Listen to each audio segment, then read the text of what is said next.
Good morning, ladies and gentlemen. Welcome to the second day of ICARELI 2023, the International Conference on Animal Research for Eco-Friendly Livestock Industry.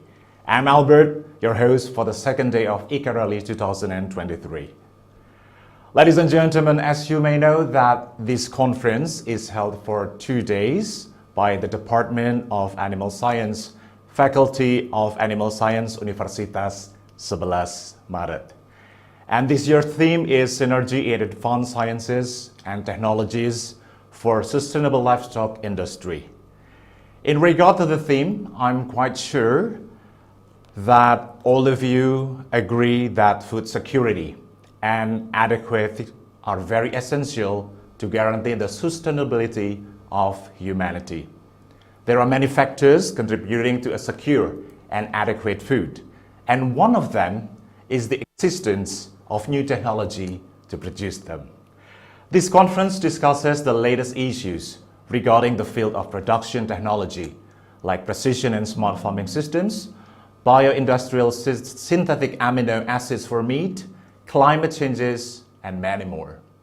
Cross-sectoral sciences and new technologies are discussed intensely here in this conference, hoping that this will bring a full guarantee for consumers to fulfill their basic needs of secure and adequate food. Well, ladies and gentlemen, we had already the first day of the conference running smoothly yesterday, and now we're having the second day of ICARELI 2023. And now, ladies and gentlemen, before we start the second day's plenary session, I'd like you all to turn on your camera as we're going to have a photo session. So once again, ladies and gentlemen, we're going to turn on our cameras. Everybody, come on. I believe that you don't want to miss this beautiful event, so please turn on your camera, everybody. And the organizing committee later will capture the moment 3 times. I believe you don't know in which window you will be, so it's better for you right now to turn on your camera and please give your big pose. All right, we're gonna capture the first moment. Okay, on my mark, in 3, 2, and 1. Okay, that was the first one, right? Now we're gonna move on to the second one. In 3, 2, and 1. There you go. All right, now this is the last one, ladies and gentlemen. In 3, 2, and 1. There you go. Thank you very much, okay? And I will kindly invite you to keep turning on your camera because it's gonna be great to see you, right? Although we are in the window of your Zoom or on your YouTube channel. All right, so dear participants, without further ado, I'd like to invite you all to the plenary session. And to ensure that this session runs smoothly, I'd like to introduce you to our dear moderator, Dr. Muhammad Cahyadi.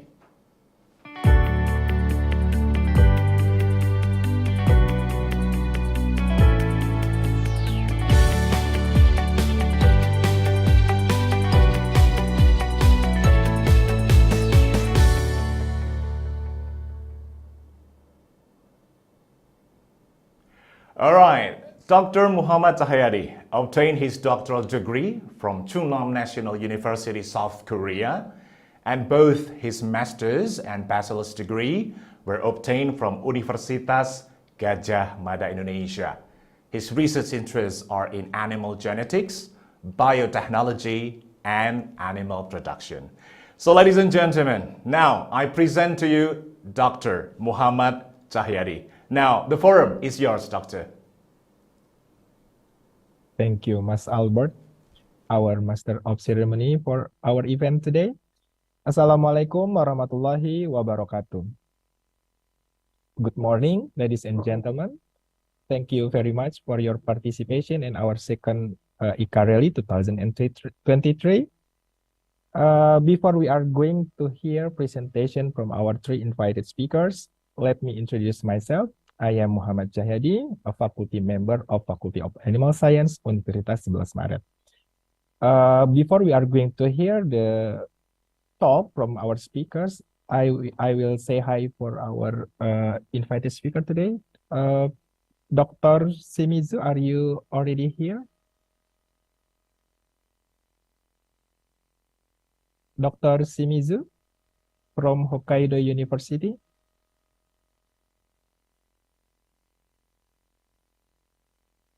Okay, maybe he is coming soon. The second speaker is Professor Alimon. I think he is already here. Yes. And then, okay, thank you, Professor Alimon. And Yes, then, thank you. Thank you. yeah, thank you for coming today.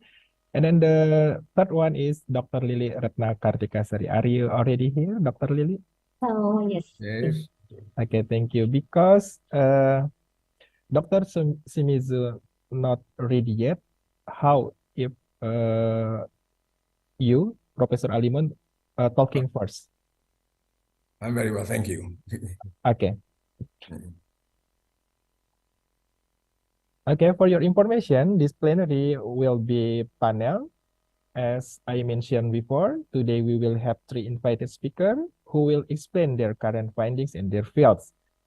For the first one, I invite Professor Alimon.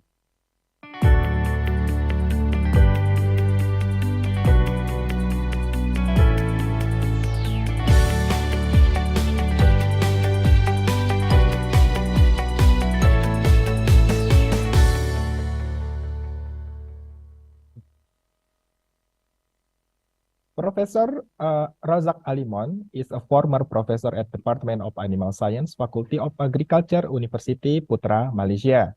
Now he is a visiting professor at Department of Feed Science and Technology, Faculty of Animal Science, Universitas Gadjah Mada, Indonesia.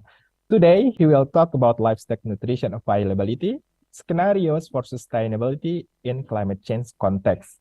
Prof. Alimon, you have 45 minutes to talk. The time is yours. Thank you. Thank you, Dr. Ahmad. Can I share my screen? Yes.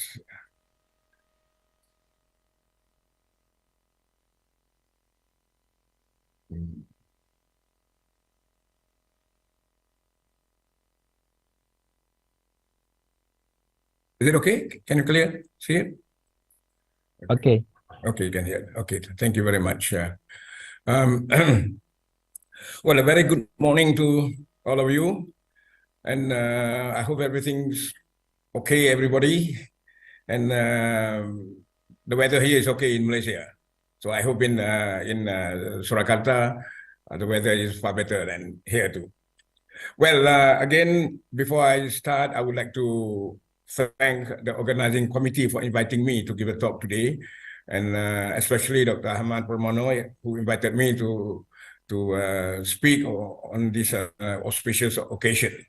I'm happy to meet some old friends. I've been to UNS once, I think, for a short talk. And I like the campus. It's a very beautiful campus with big trees and nice scenery around.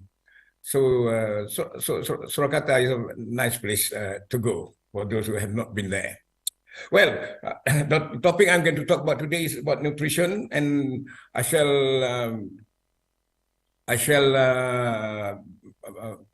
the first few minutes of my talk will be based on what we are going to see in the future. And of course, we are not we don't know what will happen in the future, but at the moment, there are issues that the world is facing.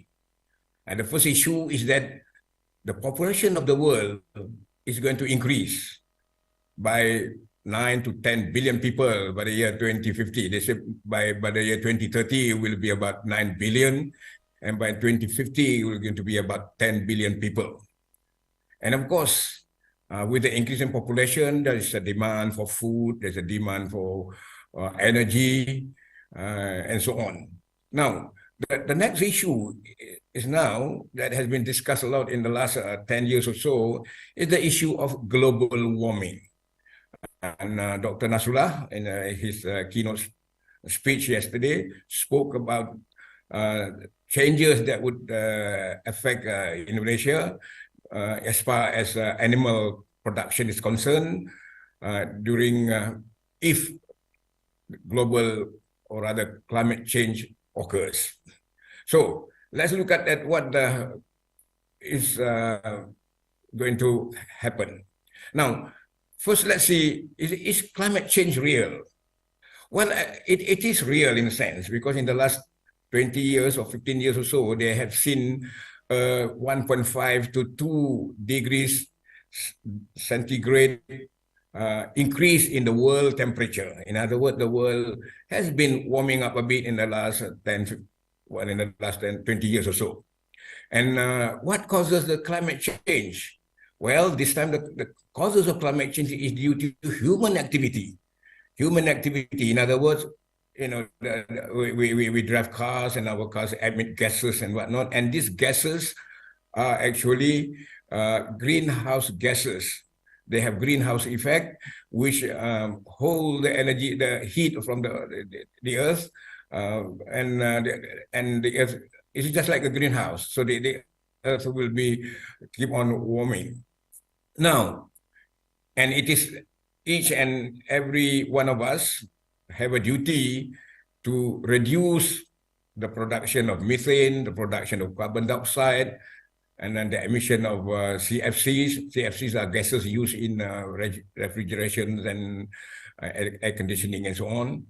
And all these gases are called greenhouse gases. And if they say if the greenhouse gases get above 450 parts per million, that be the critical time where we will start to see the real effect of climate change.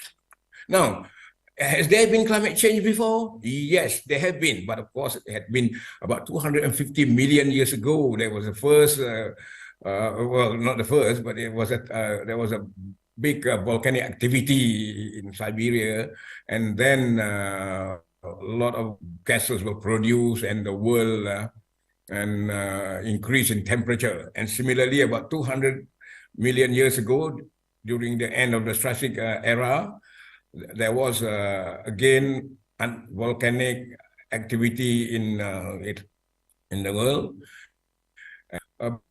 About 80 to almost 100% of species were lost, were exterminated, and then because of this activity. Now, activities, natural activities. But what would happen if we keep on continuing producing these gases? Then the climate change will be caused by us, by human activities. Definitely, we know that swampy areas and pit soil emit some methane gases. And also, of course, our cars and our factories and whatnot do emit gases and so on. And these gases, as the population gets bigger and bigger, as the population gets bigger and bigger, of course, the production or the emission of these gases will increase and keep on increasing. And of course, as the temperature increases, it will create climate change, because, and also the difference in density of events, climatic events, for example, storms. What can happen, you know, when our activities like deforestation, for example, when we cut trees, we are removing a lot of our carbon, our oxygen source. And when we raise a lot of animals, when we till our soil, when we plant crops and put in fertilizer on the soil and so on, and that actually result in a lot of gases being produced. And of course, from natural fermentation that occurs in pit soil or in wet effluents and in ponds and so on. Again, these are, well, some sort of a natural, but at the same time, it is due to human activity too. Okay, how does it affect? Well, as I said, physically, it will affect the ocean, it will affect our air, it will affect our land. And of course, it will definitely affect our animals and our our crops and so on. And of course, as the world population increases, more food is required, more crops will be planted and cultivated, more animals will be reared. Therefore, in the end, there will be an increase. So in the next 20 years also, there will be a sharp increase in greenhouse gases if we do not curtail this. We do not curtail these activities. Okay, this is what will happen. You know, if the temperature goes up even by 2 degrees or 3 degrees, melting of the North and South Pole will start, and then of course the North and the South Pole are very reflective because they are mainly ice and they reflect the light of the sun and cool the earth. But at the same time, if they are melting, then less reflective surfaces of the ice and so on. And then of course there will be an increase in sea level. And at the same time, small islands and low-land areas will be submerged by seawater and so on. So there'll be increased intensity of rain, and also there'll be increase in variability of rain and storms and so on. So the world will be in natural sort of turmoil in terms of climate conditions. So again, let's look at what happened. Animals than normal. Now we know that even under our present condition, when we have animals transported from temperate areas going into the tropical areas, the animals suffer from heat stress. So the fact that global temperature, if the global temperature goes up, then the animal will suffer from heat stress. And then heat stress, of course, we know a lot of research have been shown that heat stress can cause effect on breathing, on of course, the general physiology of the animal, low productivity, low breeding capacity, and of course, extinction of some small animals because of the high temperature. And of course, we know that some animals can tolerate heat, can tolerate the high temperature, but some do not. So in that case, there'll be some slow extinction of certain animal, and at the same time, there are certain animals that try to adapt to the high temperature. So this is what we can expect. And of course, again, this is the same thing. We had done some work, the effect of heat on milk yield, on intakes, and so on. And we know that not only productivity is affected, it is also in terms of the health of the animal will also be affected. Okay, now let's again, this is the same story. How high temperature affect intake of energy, and at the same time, how high temperature affect average daily gain and productivity and so on, and in terms of caloric efficiency and so on. So let me go. Now, these are some of the studies that we. Okay, sorry. This is sorry on plants. This is what, as I said just now, what happened when heat, when high temperature affect plants. Now, as you can see, it's almost the same as the animal. The effects seem to be more on productivity. So in other words, if we grow cereal grains, we grow soybean, for example, the productivity of the seeds will be less. The pasture, for example, the growth of the pasture plant will be less, and they tend to accumulate more cellulose and lignin. So therefore, the quality of the pasture will be much lower than under high temperature. And so a lot of these things happen. It's almost the same as animals. Now, animals depend on plants for food. Similarly, humans too. We depend on plants for food too, and also on animals. So what happened is, under increasing temperature, under increasing climatic temperature, there will be less productivity, there will be less food available, even though the land area is the same. Yeah, even though the land area that is planted is still the same, but because of the high temperature, and also because of lack of water, there are certain areas that will have a shortage of water. Certain areas will have abundant too much water. Of course, sometimes at different times of the year. Now, so when we look at these are the real problems that we shall be facing in the future. Maybe not now, but probably in the next 20 years or 30 years. First, with the increasing in temperature, animals are uncomfortable. They are suffering from heat stress. They cannot eat so much. Then, therefore, they do not produce so much products. Similarly, plants again would not grow so much. They would not produce so much, and so we shall be in shortage of product for human consumption. Again, the animals too would not be able to get enough feed because of the as I said, the reduction and the decrease in performance and productivity of plants. So this is a real problem that we will be facing. And of course, what we can do,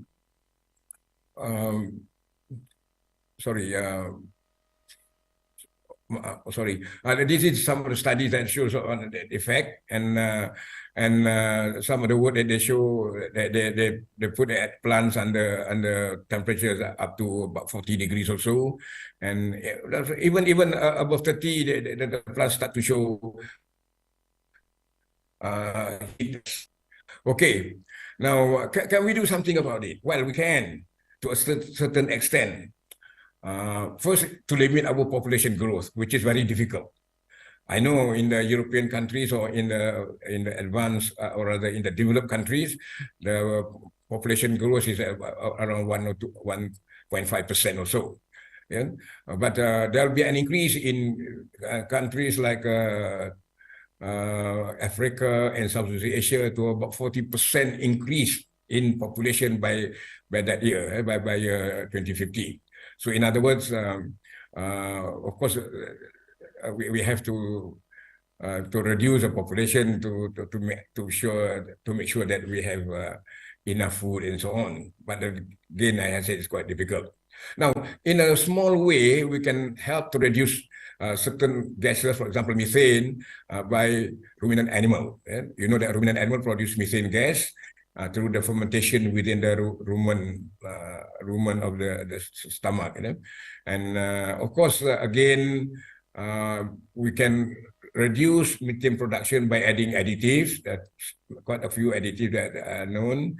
A lot of plant material, a lot of have been shown to reduce methane gas production, even though the magnitude is not so big. The reduction in methane gas are generally about 20 to 30%, and very seldom we can get 100%. So there'll be still some methane being produced.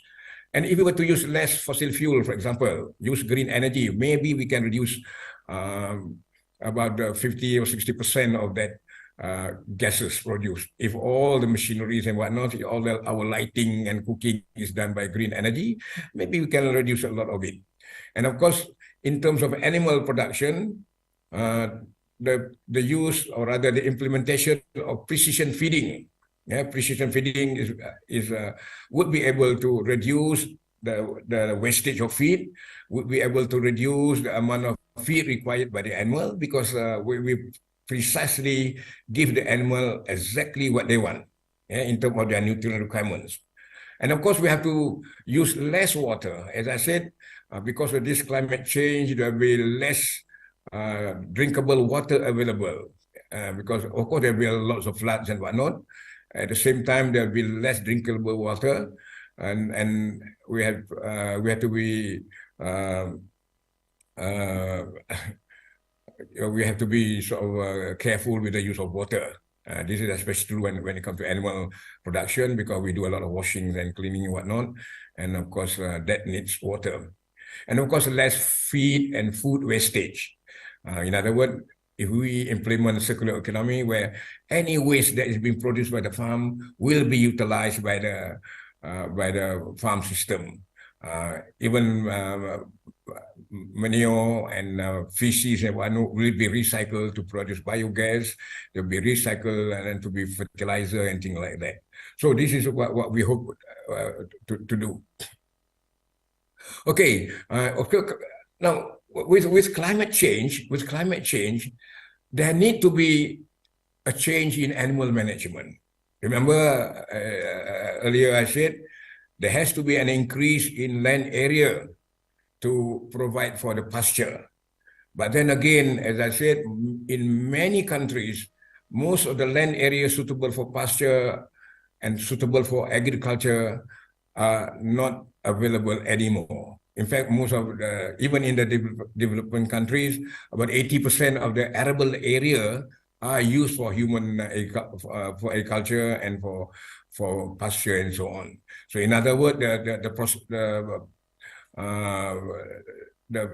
increase in the land area may not be so much. So in other words, the land have to be more productive to feed humans and also to feed animals. Again, at the same time, with climate change, the productivity of those plant material, or rather those crops, will be slightly lower than what it is now. So then, what do? So there's a lot of research that we need to be done in the future to see the effect of high temperature on productivity, and to do a lot of breeding, plant breeding and animal breeding, to find, or rather to select animals and plants that are tolerant to high temperature.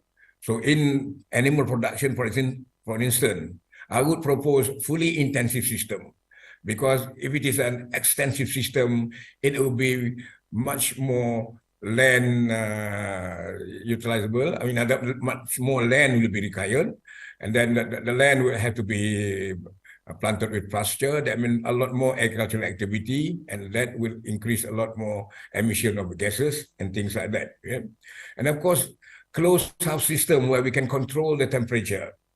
That would be a proposed system, because if we were to leave the animal out in the open, they might not graze in the daytime, because in the daytime we might be hot.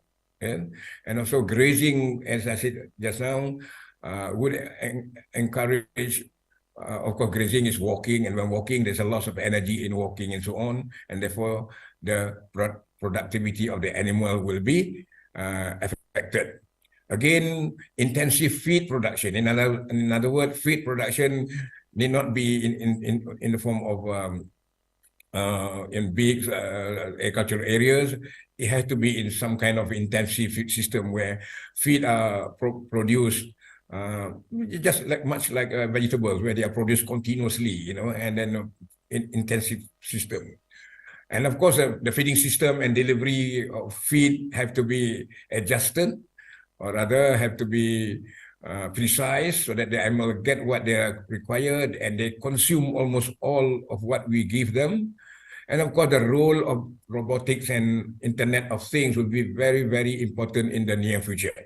Now, when I propose this, I'm sure many of you would say, what about animal welfare? Yes, I agree. When animals are fully intensive, the welfare of the animal have to be monitored carefully. Animals, when they are under a closed house system, for example, they are not allowed to be free. Of course, nowadays there are lots of free range of system, free range closed house system. In other words, the animals are not in cages. Chickens are not in cages. They are on free in the house, but they are in a closed house system.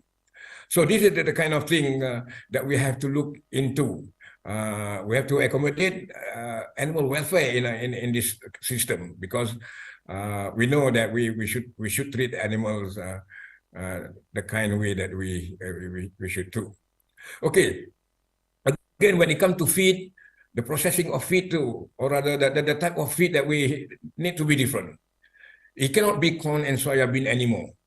Why is that? Because corn and soybean, as I said, require a lot of land, a lot of agricultural activity, and a lot of fossil fuel is used in production of this. So it has to be feed that is really not utilized by human. feed that is of byproduct origin. Because if the feed were of something that we grow and feed to the animal, it is far better to use that land for growing food for human consumption. And remember, human population is going to increase to up to 10 billion people, unless some catastrophe happens. We don't know. Okay, so then the ration formulation have to change, because we cannot use soybean and corn anymore. We have to use byproducts. We have to use things that are not consumed by humans. And we have to use a lot of additives that are natural additives to increase animal productivity, to increase, or rather to promote the growth of animals, and to promote the growth of plants too, if possible. And again, in terms of diseases, and again, I said in terms of diseases, animal welfare, and so on, that have to be monitored. Now, this is where robotics and Internet of Things comes in. The future farming system will have to change. It cannot be just an open grazing system. It cannot be just housing the animals and then feeding them, getting the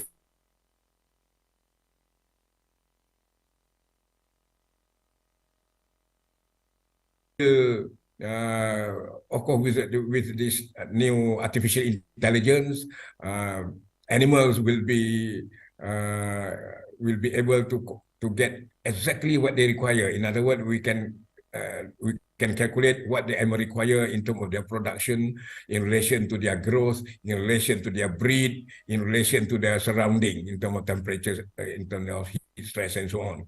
So the future animal industry will be different.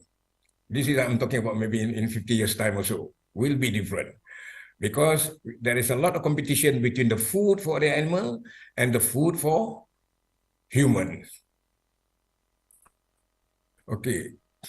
Now, again, as I said, I mentioned just now, the nutrient requirement, this is, I just want to say, the nutrient requirements have to be revised. Because what we are having now is that nutrient requirements of animals are those under ideal condition, under temperatures that are below 30 degrees, under condition where they get food at libitum, under condition where they get good water and good atmosphere, good oxygen, and so on, without contamination. So this is, I said, it has to be revised. And because as I said just now, there'll be also a change in the breeds of the animal. There'll be new varieties of breed and so on. So this is why we have to be careful about that. So again, as I said just now, the feeding of the animal have to change also. We have to feed the animal probably more at night rather than in the daytime. We have to, and also we have to use. Of course, there are certain protein sources that will be lacking in amino acid. That's where we have to give them supplemented amino acid in the diet. Or maybe even the protein sources that we have to be supplemented by certain amino acid and so on. Okay, vitamins, for example, have to be supplemented because they might not have enough vitamins, especially plants that are affected by high temperature will not be able to synthesize a lot of vitamins in their forage. Okay. Oops, sorry. Well, I don't know what happened now. Okay. Sorry. Okay, so I have mentioned this just now, what we can do and what not. So let's skip through this. Now, what are the sources that are sustainable? Of course, I have mentioned just now that corn and barley and wheat and but the cereals are not sustainable because you have to grow them, cultivate them, harvest, and then start growing them again. Maybe this material, for example, corn, instead of going for food, instead of going for animal feed, will be for human food. And of course, barley, we know a lot of barley is used for animals too. Maybe barley too will be used for food or wheat and so on. So in other words, we have to think out of the box. Think what are the energy sources that can be used for animals rather than cereal grains alone. And of course, the concept of intensive feeding require formulation that requires, of course, energy sources, protein sources, minerals, and vitamins, and so on. But again, this is where we have to think. To be sustainable, it has to be a product, a byproduct that comes from an industry that continually producing it. Now, for example, I would say cereal milling byproduct. Yes, that is in a way sustainable because we will be growing cereal for our own consumption, for human consumption, and there will be cereal milling byproducts, for example, bran and gluten and middlings and so on. And those byproducts will always be there to be used as animal feed. Although in some cases, some of these byproducts can be used for other purpose too. For example, some of these byproducts can be used for biofuel. In fact, they have discovered quite a number of bacteria and microorganisms that are able to ferment some of those organic material to produce other products. So let us think about it. And of course, this is a lot of area that is under corn. And in the future, these areas would probably be converted into wheat or barley or cereal for human consumption. We cannot afford to give corn to animals. And of course, poultry survive or rather live on corn. So this is where we have to think what we have to do. Okay, this again what corn is being used for. We know that corn, a lot of corn will be converted into ethanol. Remember, they say that fossil fuel is going to be almost finished by in the next 10, 20 years. And then we have to depend on either biogas or biofuel. So in other words, a lot of the corn later on will be grown not for animals, it will be grown for biofuel. But then again, as I said, a lot of work now has been going on to convert solar energy to electric energy, and a lot of there are some models of cars coming out nowadays. Yeah? Electric cars that can be charged using solar energy. So I think that as the world progress, maybe the future we will see electric cars on the road more than cars using organic fuels.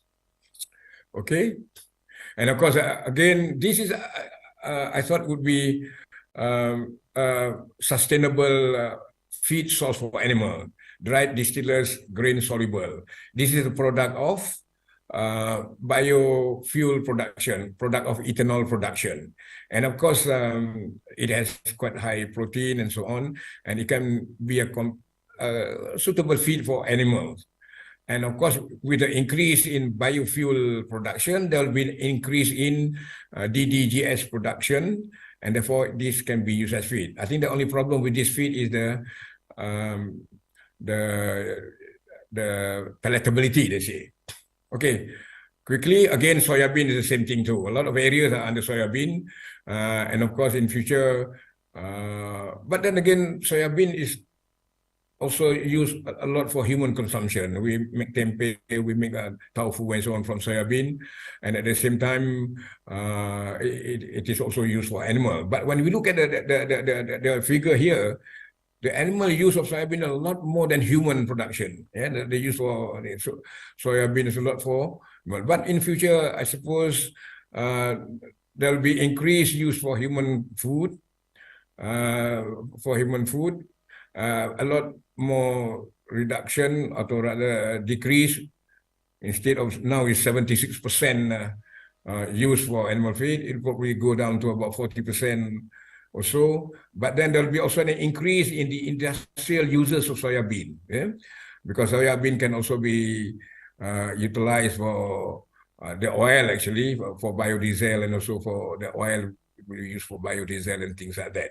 So we can see that there will be a shift in the use of this soybean. Okay, next. The other thing that I thought would be palm kernel expeller or palm kernel meal. Now, I foresee that in future, we shall depend a lot for oil, or rather for our home use, for cooking and so on oil palm and, well, mainly on oil palm. And Indonesia and Malaysia will keep on growing because these are our countries that are more suitable for oil palm. Will be growing oil palm in the future, and there'll be a lot of oil palm, byproducts coming from this oil palm. And of course, palm kernel cake will be one of the main product for animal consumption. At the moment, in Malaysia, we import almost 80% of our, we export almost 80% of our palm kernel. Yeah. I focus that we can export a lot more, and also we can use a lot more of our palm meal for local use for animal productivity. But there must be a lot of research to be done to see what else it can be used for. And one thing for sure, we have seen that foam or the palm oil meal effluent or the palm oil sludge is actually a good base or a good substrate for the growth of black soldier fly. And that's one thing that has been looked into. Okay, future, I mentioned this just now. We shall look into the ocean as a source of feed. Because there are a lot of seaweed in the ocean, we can grow seaweed too in the ocean. So this is a possibility because land is limited, and the ocean will be a place where our next source of food will be, not only for animals but for humans too. But then again, as I said, with the increasing climate change, the ocean too will change. Remember, the ocean will get warmer, and the ocean will also get less oxygen because of a lot of the carbon dioxide in the atmosphere will be dissolved in the ocean water, and the acidification of the ocean will also happen. And this would affect the ecology of the ocean, and hence we have to see what kind of research that need to be done to see how we can grow seaweed under that circumstances. Okay, these are again some of the pictures of seaweed, and it has been shown that seaweed is not only suitable for animals, it is also suitable for humans. In fact, some of the seaweeds are very edible, and can be a source of protein for humans too. Okay, quickly, just other possible feed resources are single-cell protein. These can be grown in water bodies that are not used for other purposes. We can grow, well, some of the algae and whatnot, for example, azolla and whatnot. It can be a sort of it. But this, as I said, can be sustainable if the area, or rather either the ponds and the waters are not used for other purposes. Okay, this is another thing that a lot of work has been done now. And in fact, this black soldier fly or insects and things like that have been studied many years ago. But the big problem about this is raising this insect and producing them in large quantities. So far, I think in Indonesia, there's quite a few commercial production of black soldier fly larvae, I think. But so far in Malaysia, there are quite a number of few small ones, but not commercially in terms of commercial production. Okay, sorry. So, but then one thing we must consider, even in the West, they are also thinking of using insects, or rather utilizing insects as food for humans. In fact, they have tested a few insects, and they find that some of these insects are quite edible and quite palatable to the human palate. So in other words, it is possible. And of course, in Thailand, we know that, some of the insects have been used as a human feed for many, many years, for years. And they use these grasshoppers and locusts and so on. And of course, who knows, with an increase in temperature and whatnot, insect may be able to survive. In fact, they say insect will be able to survive the high temperature because we find insect everywhere in the world, from low temperature to high temperature climate. And so insect could be a feasible sort of alternative to a protein source. Okay, this is just some, so I think you all know some of this production, but they have done quite a lot of work now in Thailand, especially. They have done some work on palm and also on the sludge and grow this black soldier fly, of course, with a few addition of some other nutrients, and they become a good substrate for BSF production. Okay, these are some studies done in Thailand. And other insects, cricket is another one. Cricket has been, well, not really red, but some have red crickets and for pet purposes. They are used for fishing and for what you call it, ornamental fish and so on. Okay, let's quickly. Okay, well, the thing is, we have to increase our efficiency. Now, they say, in fact, a lot of work have shown that wastage of food and feed can be up to 20% from harvesting, transporting, and home use, or even at the farm use. So we are losing about 20% of the feed or food that we produce. So if we can be efficient, we can be in terms of harvesting, in terms of processing, in terms of feeding the animal, then we can save that 20% of feed for the extra animals that we use. We can convert manure effluent to biogas. This is a circular economy in order to make it no waste from the farm at all. Zero waste from the farm. And of course, we can use fermentation, we can use microorganisms to improve feed digestibility and feed and nutrient availability. In fact, we can increase some of our byproduct through fermentation in terms of their nutritive value. And of course, herbs and phytoextract can be used to reduce methane production, and also as growth promoter, and also as what do you call it, to improve palatability and of feed, herbs, and increase the palatability of feed too. And of course, solar energy for power. So we have to use green technology in our farming system so that we can use less energy, or rather less fossil energy, and we can use have zero waste. Okay, again, the same thing too, as I mentioned just now, increase in feed efficiency. We have to review our feed formulation again, and we have to, of course, diseases is important, as I said, and have to control the diseases in it. And again, robotics in animal to give precise feeding. Okay, now Malaysia, in proposal by the ministry, is that the future agriculture in Malaysia will look like this. We have a lot of drones and robotics in use in the agriculture, not only in the crops, also in animal farms. There'll be need for insect cultures. In other words, there'll be farms that produce insects for feed production, and also for maybe in future for food production. There'll be high value farming.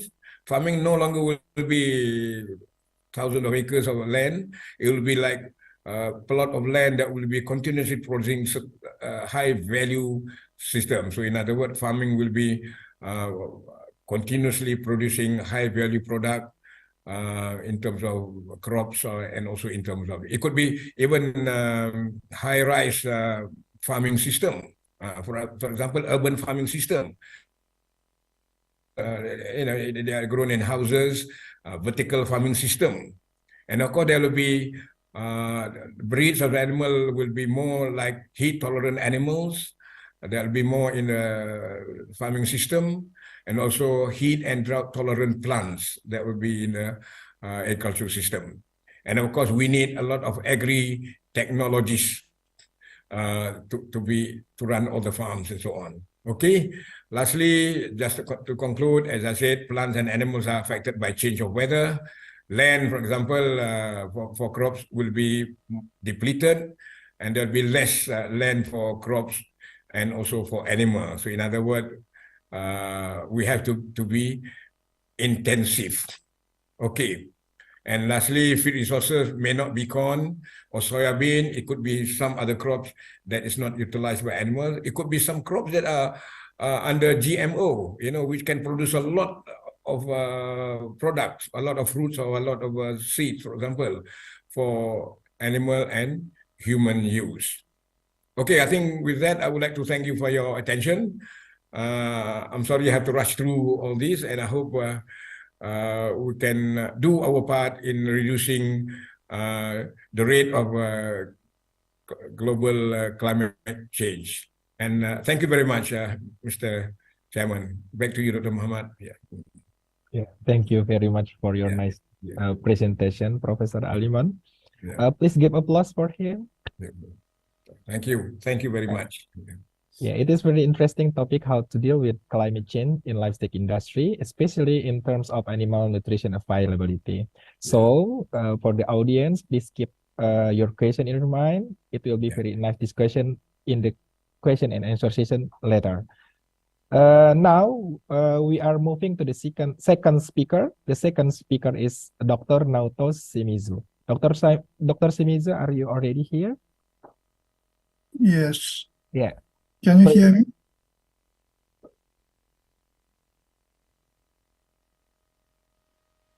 The second speaker is Dr. Nautos Shimizu.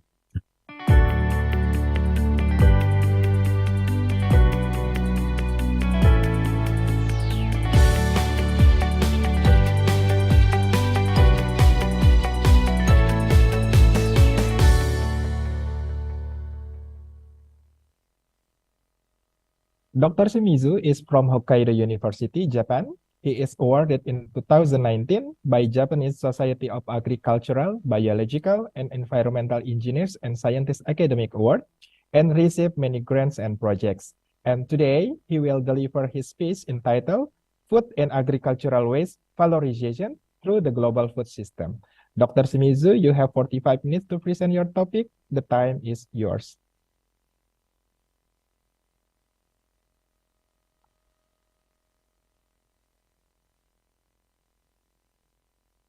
Thank you very much. Introduction. My name is Naoto Shimizu. I appreciate with ICARELI 2023 my talk, the food and agricultural waste valorization through the global food system. This is the content of my presentation. Anticipate the food supply issue.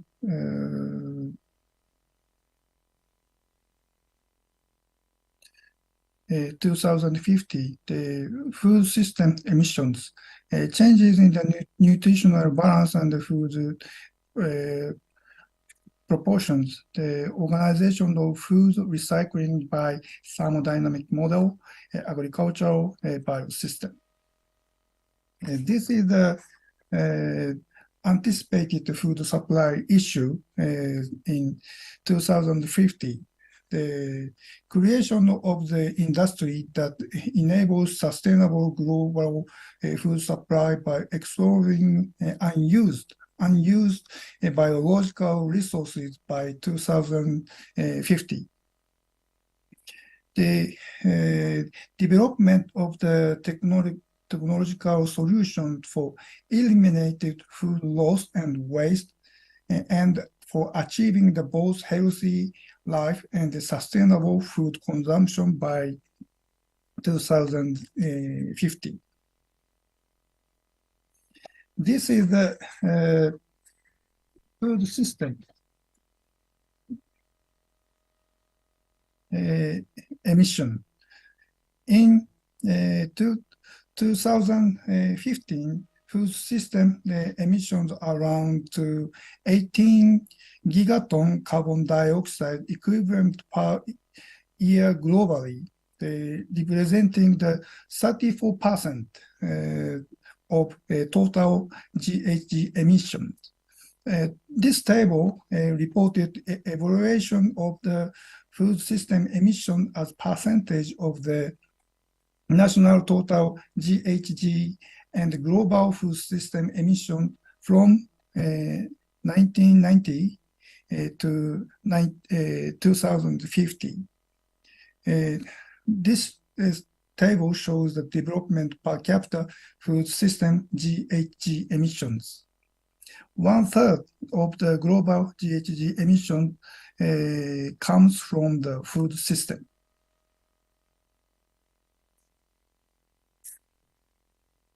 This is a change in the nutrition balance and the food proportions.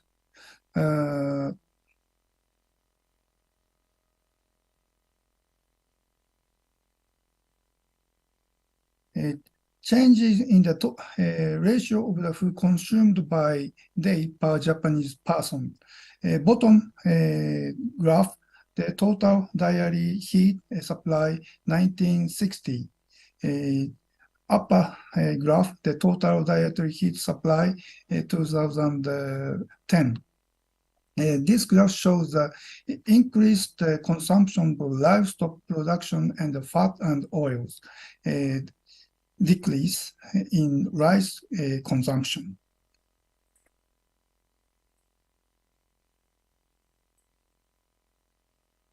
For the progress necessity for environmental conservation, the livestock farming, the GHG emissions. The livestock industry has also been considered to be a major cause, the source of this increase in the greenhouse gas concentration. So this is the traditional style Japanese food. We need to consider of the zero food losses. So the next slide, the recycling and the food losses. A definition of the food loss, decrease in the quantity or quality of food resulting from the delicious and actions by food supply in the chain, excluding retailer, food service provider, and consumers. This table shows the recycling for the food waste. The total amount, the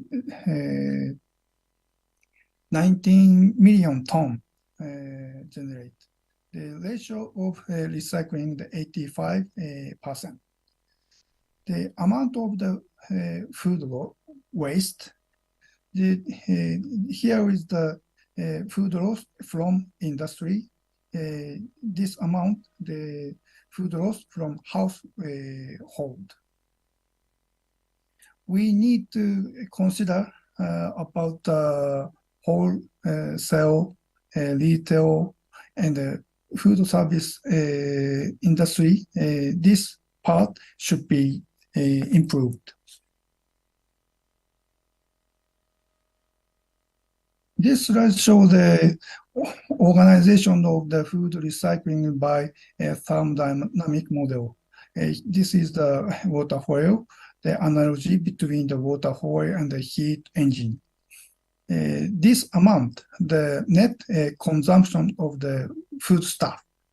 This is the intake for person, human, and the loss and the waste here.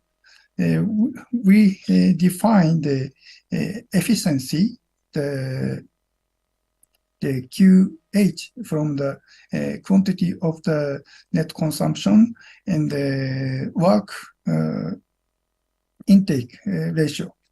Efficiency defined like this. This is the example, the efficiency result. Recycling the resources are recycled as a fertilizer and to feed to the agriculture, food production area, and the resources collection amount can be reduced.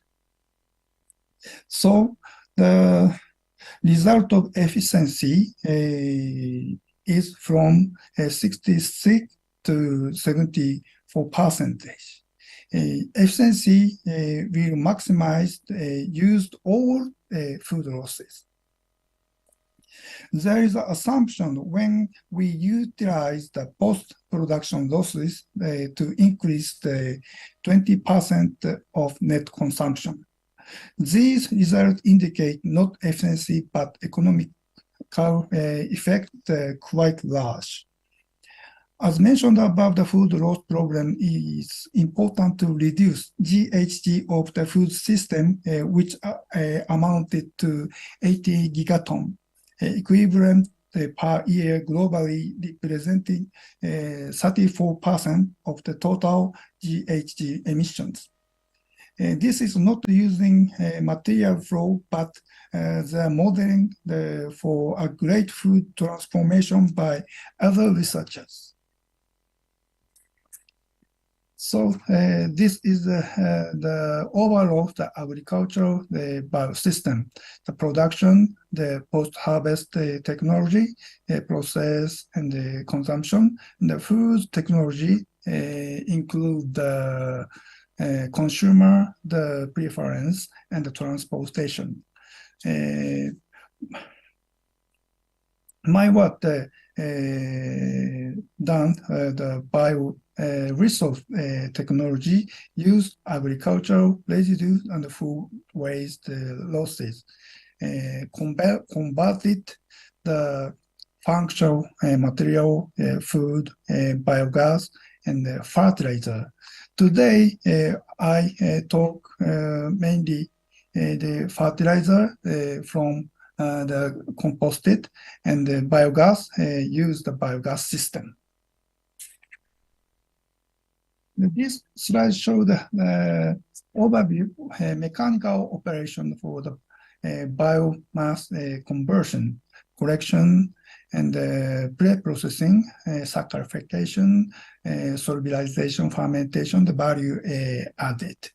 The collection machine, transportation machine, if use the banana leaf and the woody product, and the processing, grind, acid, alkali, hydrothermal processes, the enzyme, the fermentation, purification, and the membrane separation. So today I talk about the bioresource technology, the cattle faces composting the operation, excuse me, biogas production management system. This slide shows the production from animal husbandry has contributed food supply for people in the world. Livestock is one of the source of nutrient for people. On the contrary, developing the livestock product also contribute on the waste problem. The huge amount of the social solid material from animal husbandry result in social and the financial and the environmental problems. Composting is a simple and a low energy method to solve this problem. Many researchers have found basic study on composting, but there is the main problem like ununiformity activity of composting with compost the pile. Specify the objectives, the background, the purpose of composting, stabilize the low waste, reduced offense order to kill the seed and the pathogenic oxygen organisms to produce an uniform organic fertilizer. There are limited available data regarding the effect of the turning operation. The objectives, the research was to determine effect of aeration turning pattern on the characteristic of cattle manure composting and odor emission. This slide shows the basic theory and the 3 types of reactor. Composting is the aerobic oxygen requiring the composite of organic material by microorganisms under controlled condition. During composting, microorganisms consume oxygen while feed organic matter. Active composting generate considerable heat, large quantity of the carbon dioxide, and release the water vapor.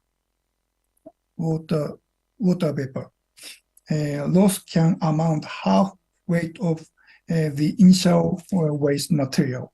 The small scale reactor system and the medium scale both system in the laboratory and the bench scale type. And this is the practical scale capacity 48 cubic meter, ventilation rate 50 to 200 liter per minute cubic meters.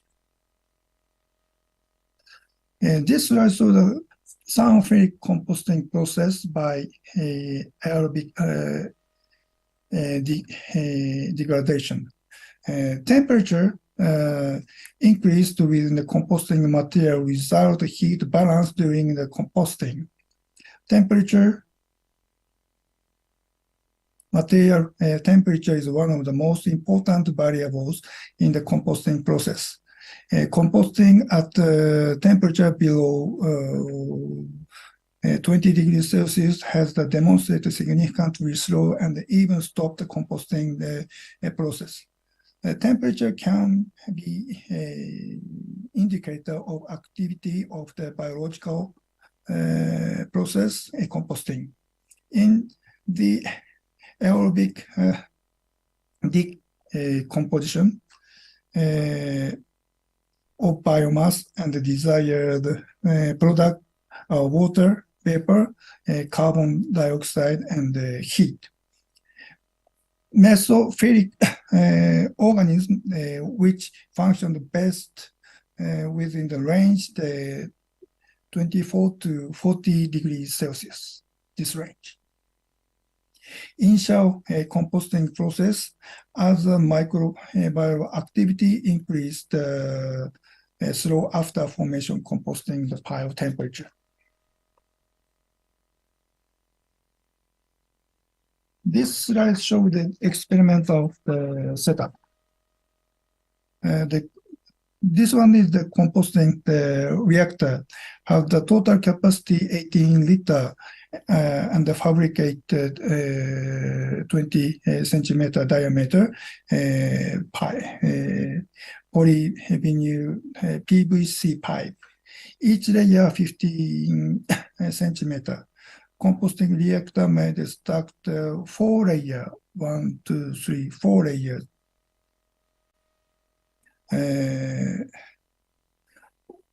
Top to bottom layer. There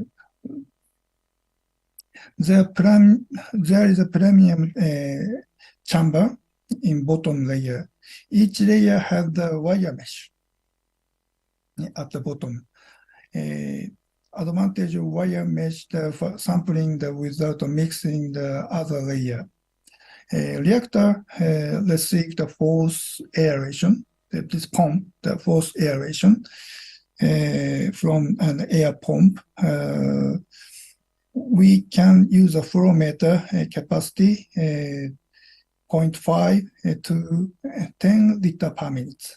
The program timer was utilized the intermittent mode.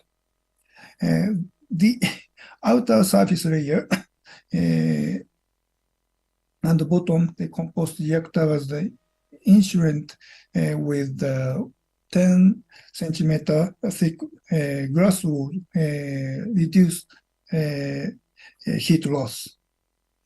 The temperature was measured in the thermocouple.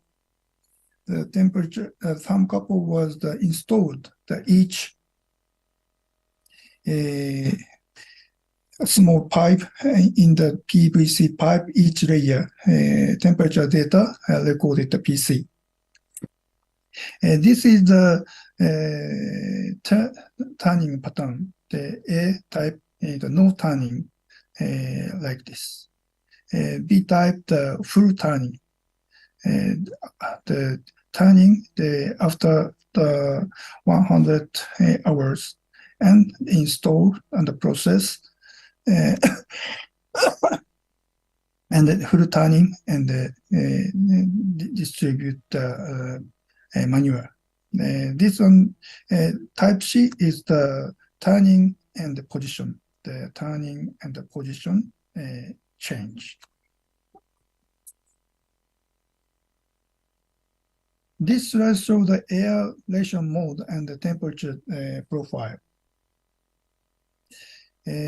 Three total aeration level supplied by the continuous process top and the on-off sequence intermittent process, the bottom. Like this.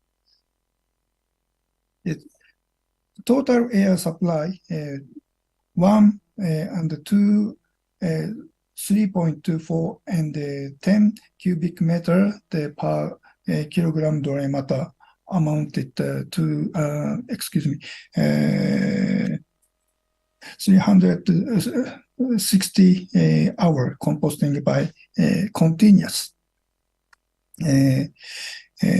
and intermittent method. 3 aeration mode and apply the continuous and intermittent mode.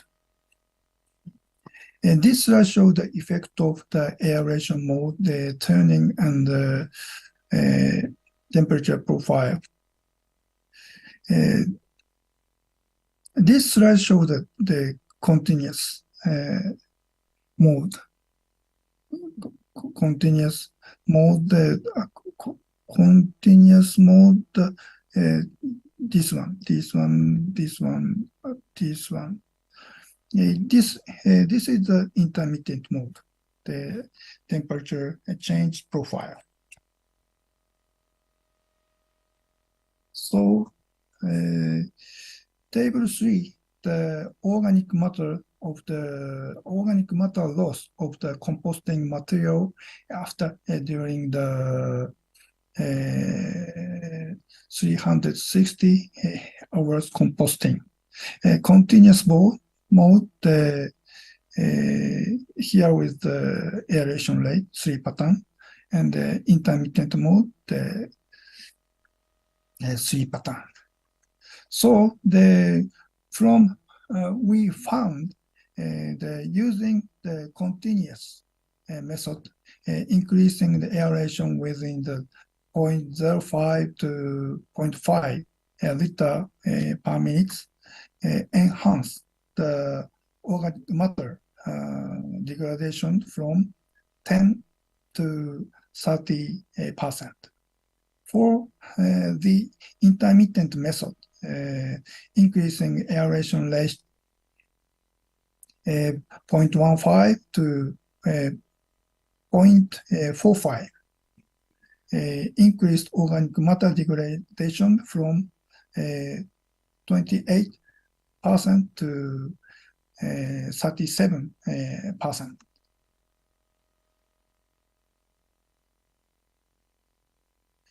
conclusion, the operating, the turning, and the ventilation of the carbon composting reproduce to fabricate the pack bed type reactor system. Decomposition relation with the aeration rate, increase aeration rate results greater decomposition of the organic matter range from 0.05 to 0.5 liter per minute. Turning pattern enhance decomposition aeration rate 0.15 to 0.5. Finally, the intermittent aeration increase the decomposition and reduce energy for aeration. So this is a type of the renewable energy. Sun, the wind blow, the rain falling, the forest and the lake, and the thermal and the high and low, the temperature difference. And I talk about the biogas production management system. In background, generate from the food waste and the application, the high concentration, the methane fermentation, the total solid 15%. Space saving the less digestive liquid, fermentation inhibition, and driving the experience. Now, firstly, we try to the batch experiment in laboratory and continuous fermentation. They used this type of the continuous equipment. They content the demonstrate test the continuous fermentation with a prototype, the reactor, the 240 liter with 5 kg per day, classify the efficiency co-fermentation condition, municipal solid waste, low garbage, the paper from the cafeteria, our university, the paper dust from our campus, the MSW input and the horizontal type the reactor and generate the biogas, and we make the system and pilot scale experiment carried out this place. And this is the processing flow. The food waste mass ratio 2.5 10, and the disposal through the mixer and the material like this, and the input reactor and the horizontal type reactor and the 235 liter, and the temperature of reactor the 55 degrees Celsius, and the biogas and the desulfication the equipment and the gas trap, and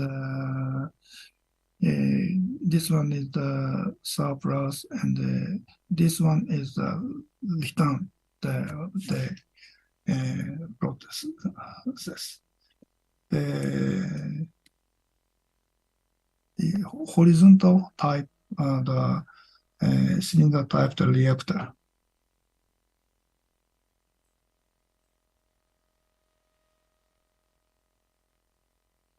This one is the objective development of the biogas production management system. They proposed the C function, the modeling, and the adaptive identification, and the model predictive control that optimize the input. Here is the model predictive control. The input like this, the output like this. They introduce model predictive control as a method to control the biogas generation. Model predictive control is a controlled method in which input are determined so that the output are predicted to match set values. The prediction of horizon keeps being shifted forward, and for this reason, MPC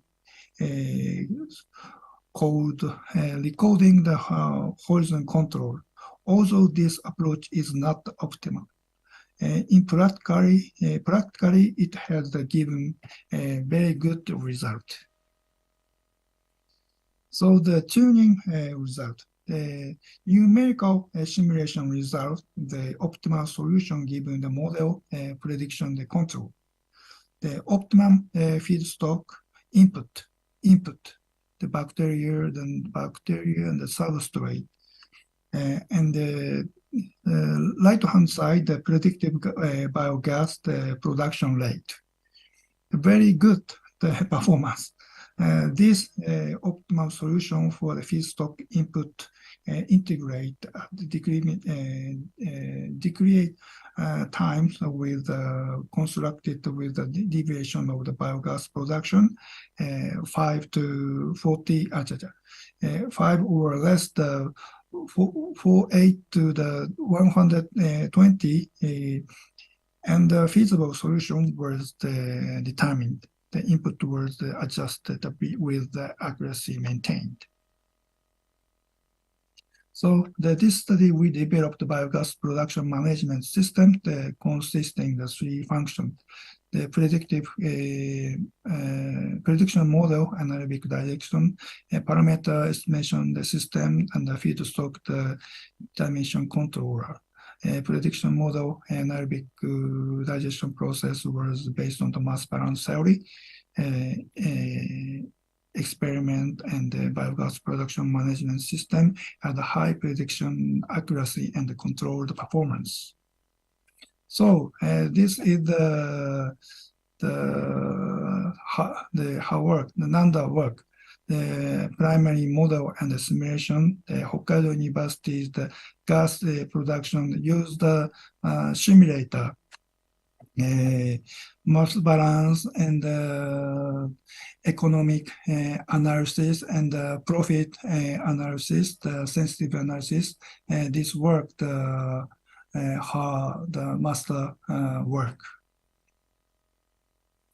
So this is the achievement of PhD candidate from China, Nigeria, and Sri Lanka. So thank you for attention.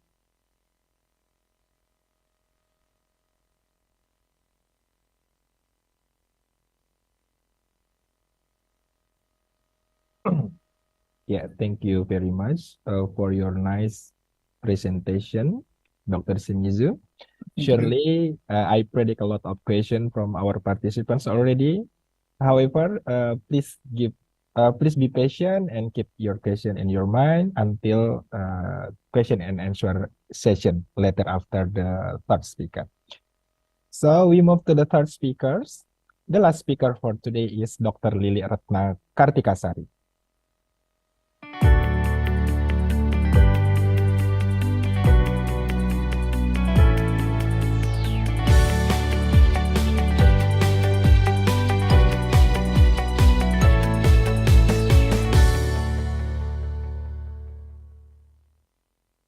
Dr. Lili Ratna Kartikasari is my colleague from Department of Animal Science, Universitas 11 Maret. She is currently our head of Department of Animal Science. Her research area focuses on functional foods from animal sources and their physiologically active components.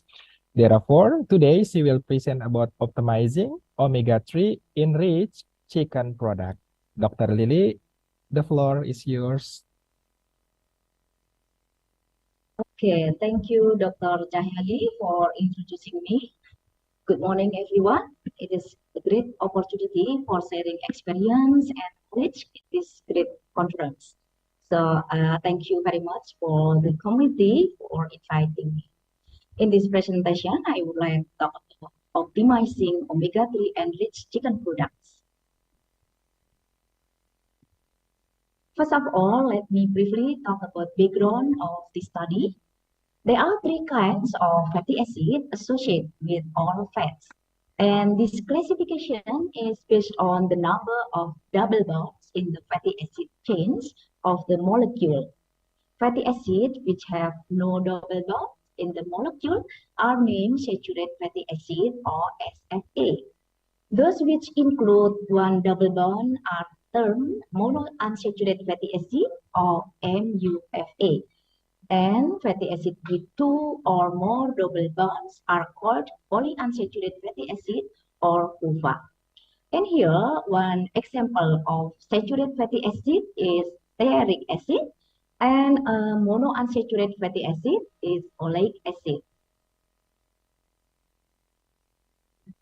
PUFA are grouped into omega-3 and omega-6 fatty acid. And this classification is based on the first side of double bond in the molecule.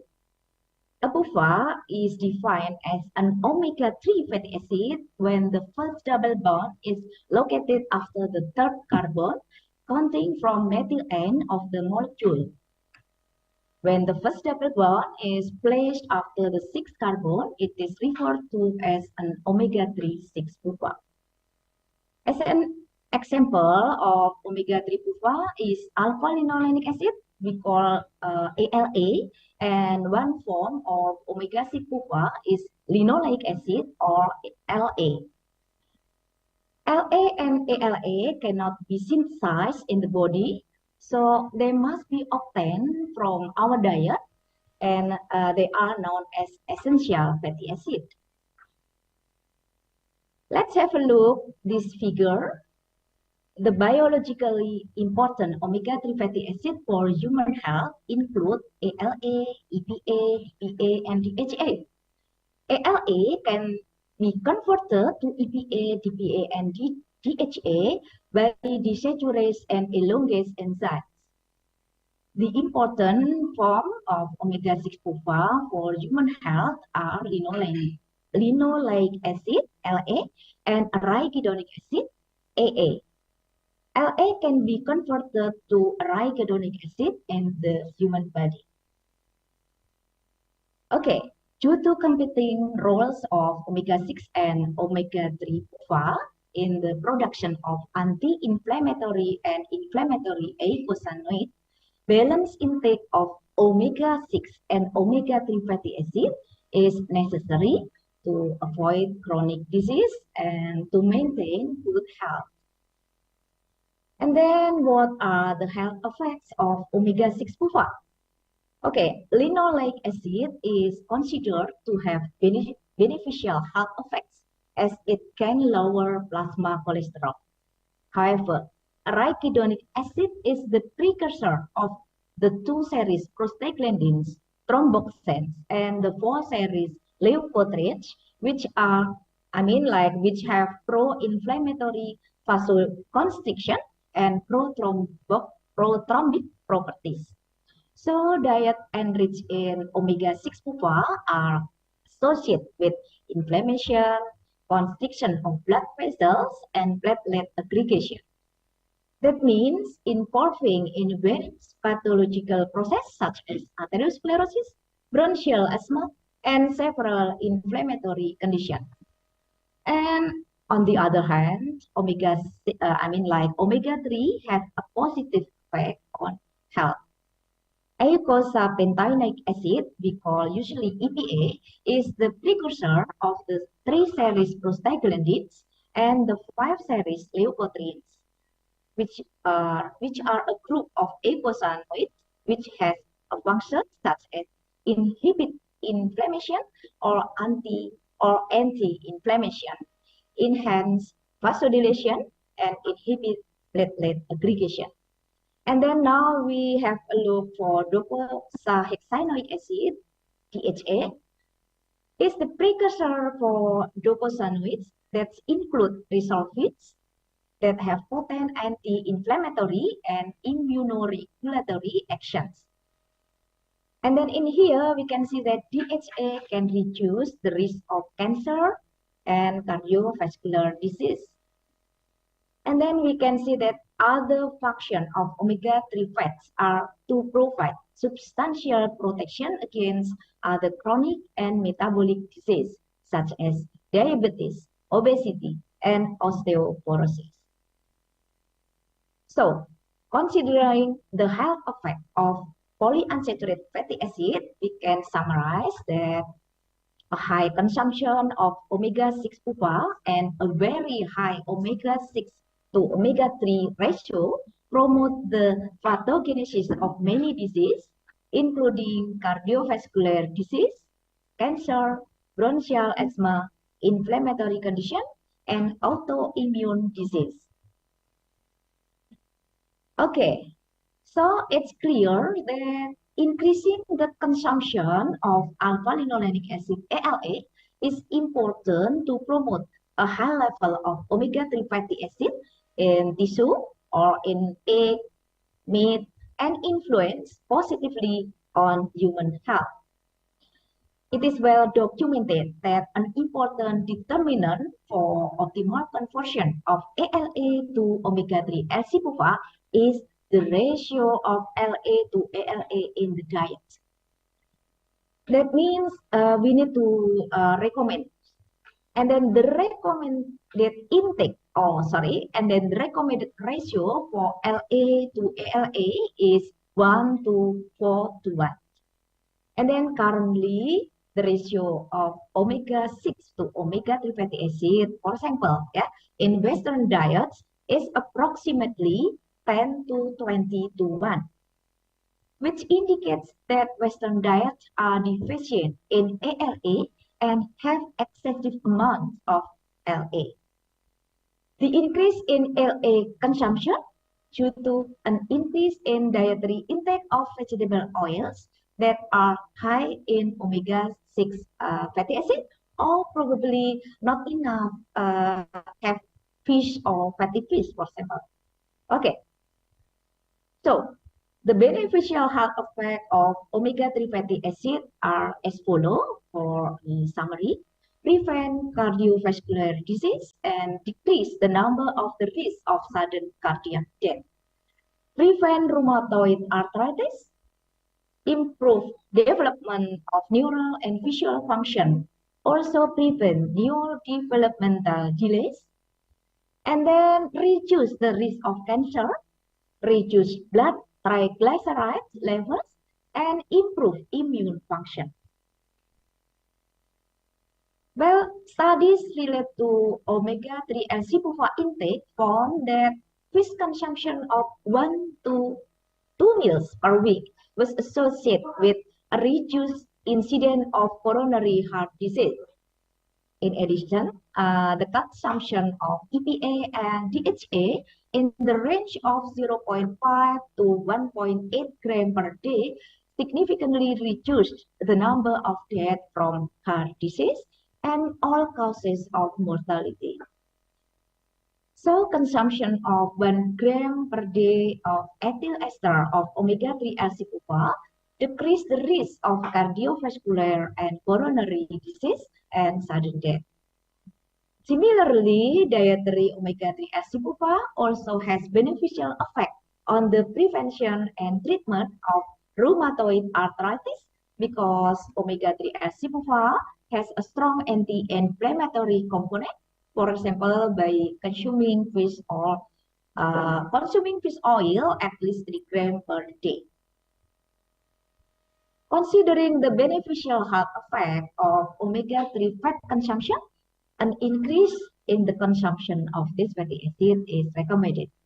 And then based on some recommendation, we can summarize that the recommended omega-3 LC-PUFA intake, that means including EPA and DHA, is about 500 to 650 milligram per day. And the consumption of alpha-linolenic acid, like omega-3 LC-PUFA for 1 gram per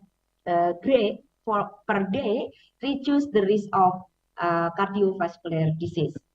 How about consumption of alpha-linolenic acid? That means like omega-3 PUFA in some plants or seeds. Recommended dietary intake of ALA derived from vegetable, for example, at level 1.5 to 3 gram per day has substantial benefits to prevent heart disease.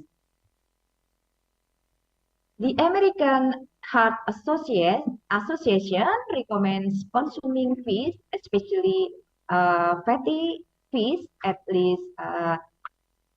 Sorry, still in the previous slide. Okay, okay. The American Heart Association recommends consuming fish, especially fatty fish, at least twice a week to provide the necessary omega-3 and CPUPA and decrease coronary heart disease. The current intake of omega-3 and CPUPA in Western countries is still lower than the recommended intake suggested by the authorities. Okay, for example, the current intake of omega-3 fatty acid in the US is 100 to 200 milligram per day omega-3 and CPUPA.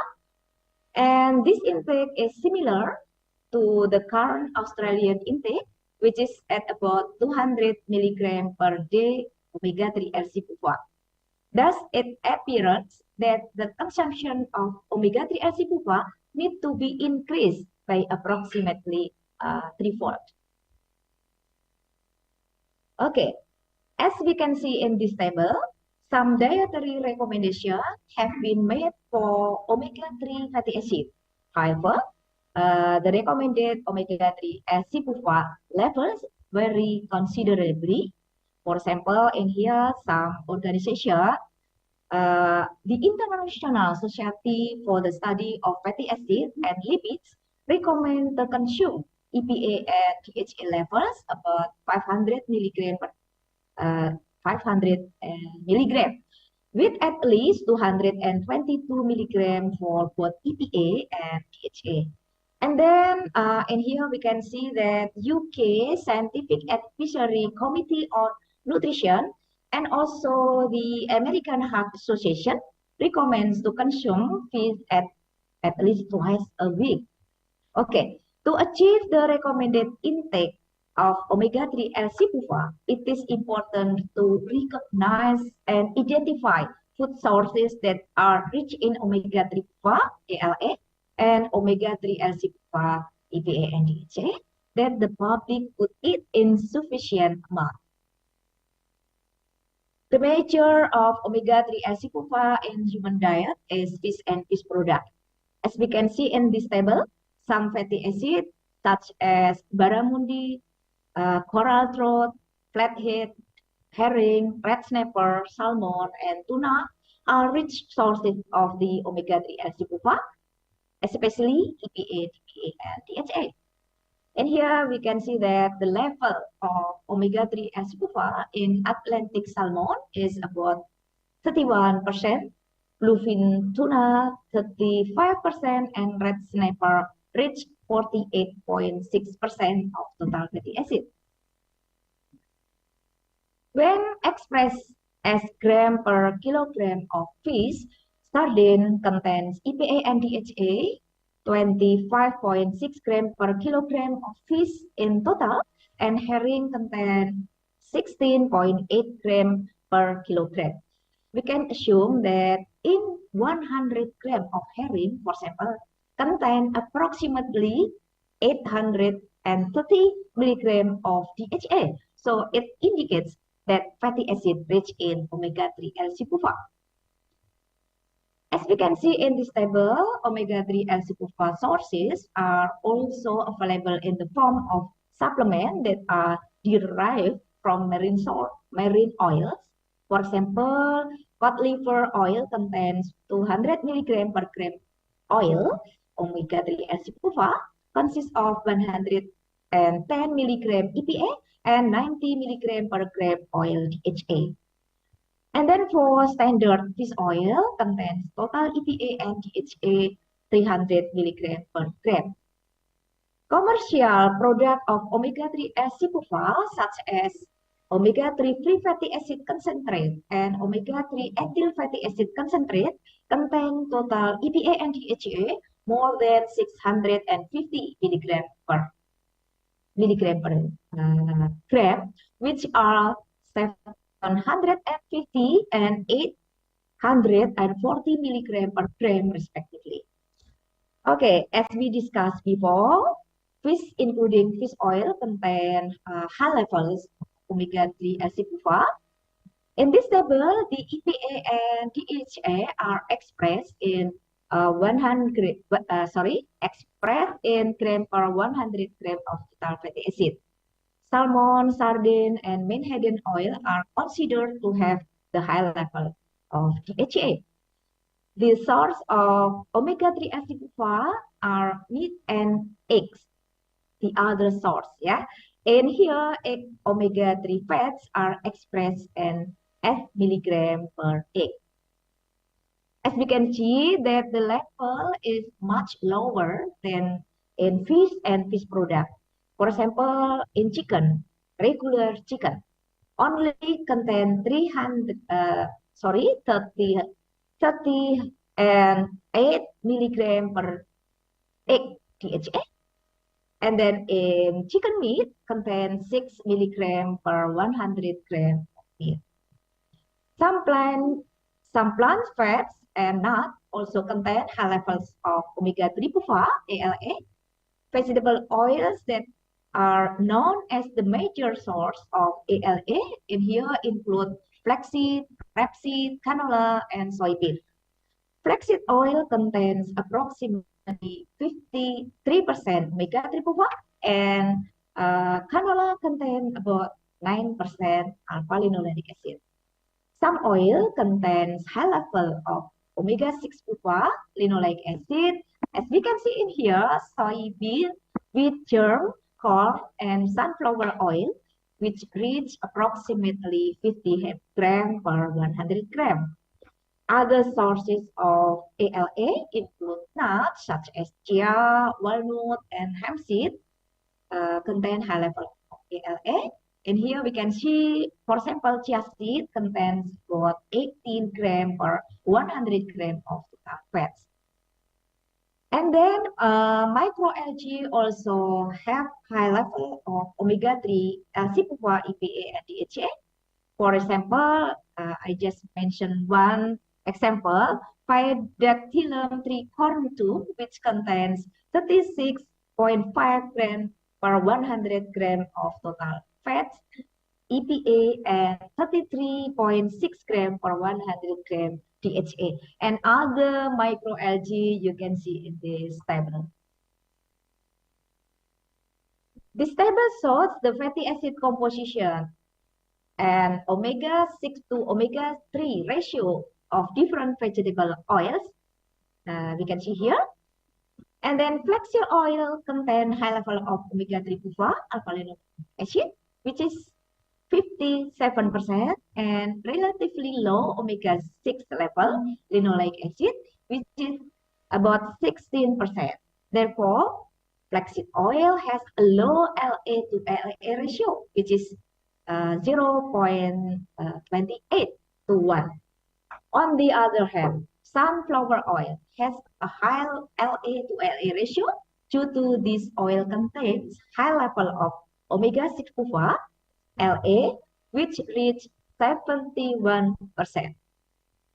Based on this table, flaxseed, canola, soybean, and olive oil are good sources of food for health. Moving now to the next slide. From this table, it is clear that fish oil contains high level of omega-3 LC buffer and have a low LA to LA ratio, which only below 1 to 1, especially for cod liver, salmon, and sardine. And similar, most microalgae presented have a low LA to LA ratio, which is below 1 to 1. And then, how to increase omega-3 fat consumption? Well, in order in order to achieve the recommended intake omega-3 fatty acid, we need to increase the consumption of omega-3 fatty acid, especially omega-3 long-chain polyunsaturated fatty acid, EPA, and DHA. How to increase omega-3 fat consumption? Well, the main source of EPA and DHA is fish or fish product. But many people don't eat enough fish to get the level they need. So to get more omega-3 in our diet, we need to get fatty acid into food we like to eat, such as chicken meat or egg. Meat and egg can be an alternative sources of omega-3 acid if the chicken are fat specialized diets. Okay, diet enriched with fish oil increase the amount of omega-3 acid EPA, and DHA in chicken product, for example, meat and egg.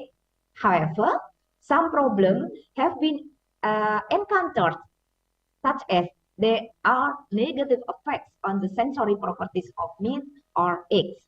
Also, potential for highly toxic chemicals. Fish oil can be used 1.5 to 2% to laying hens to maintain the organoleptic properties, for example, egg flavor and consumer acceptance. And dietary of fish oil up to level 3% in the diet, especially for broiler chicken, had no adverse effect on sensory quality of the meat. Well, how to increase omega-3 L-cipufa in chicken product? Okay, sorry, and then we move to, okay, wait a second.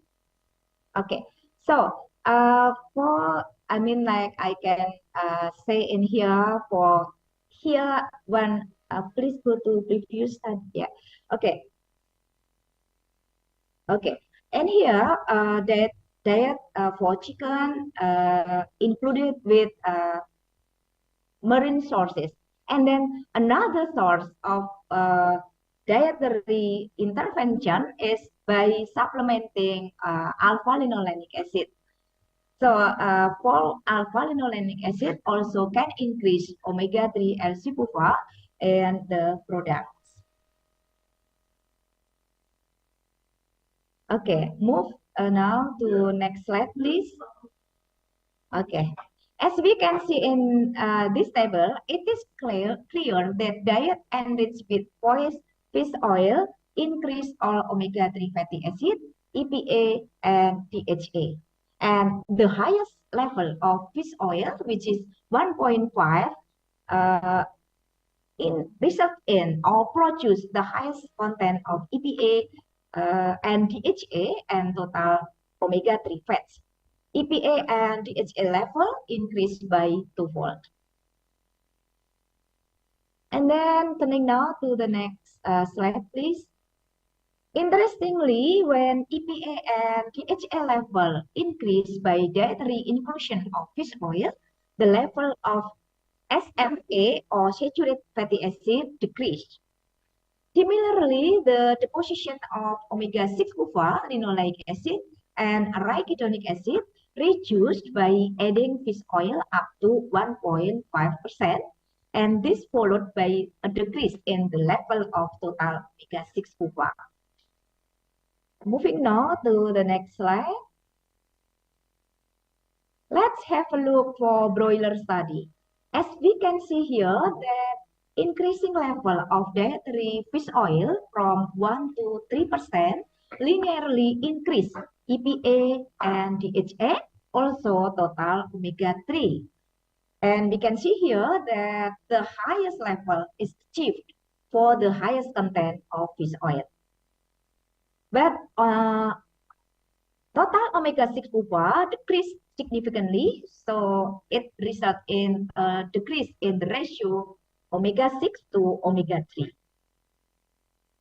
Okay, we can see in this slide, in terms of sensory quality of the meat, This table shows that dietary supplementation of fish oil up to a level of 3% doesn't affect sensory properties, including appearance, flavor, juiciness, texture, and overall acceptability.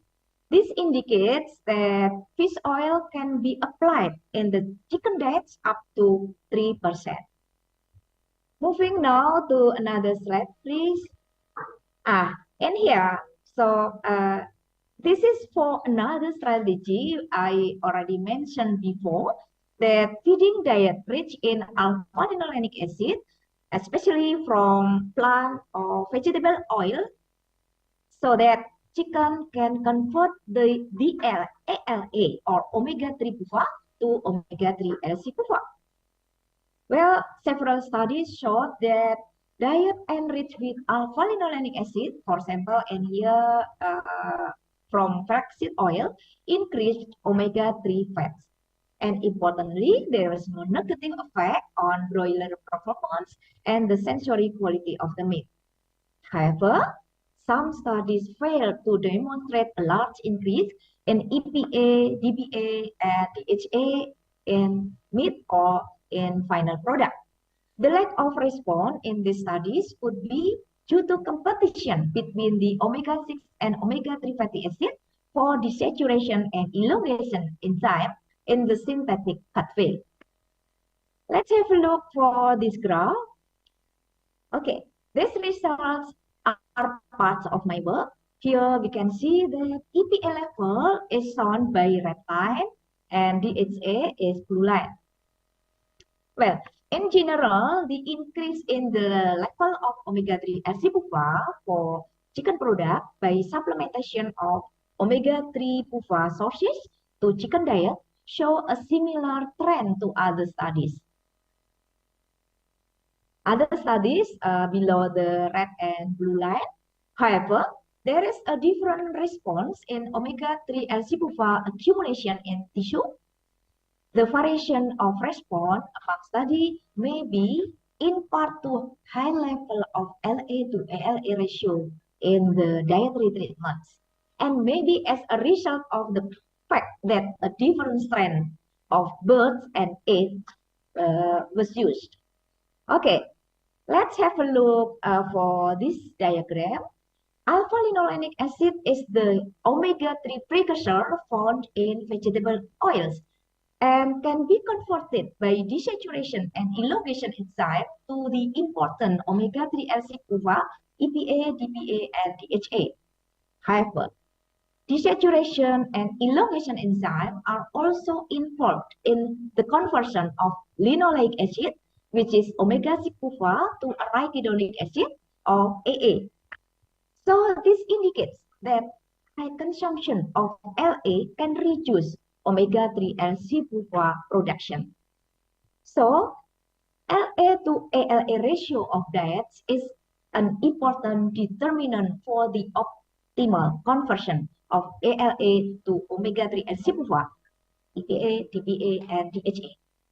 Okay, let's have a look for the composition of experimental diets of broiler study.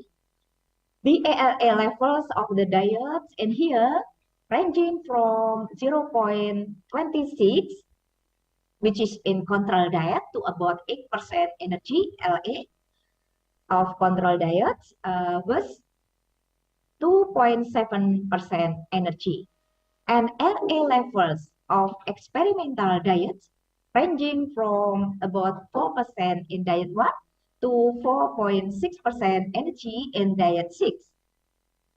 So this results in the ratio LA to ALA ranging from about 10.5 to 1, which is in control diet, to 0.6 to 1 in diet 6. Okay, how about the results? Let's have a look. And here, this graph shows the effects of lowered LA to ALA ratio of diets, which is from, we already mentioned, 10.5 to 1 to 0.6 to 1 on omega-3 LC PUFA of breast meat for figure A, and thigh for figure B.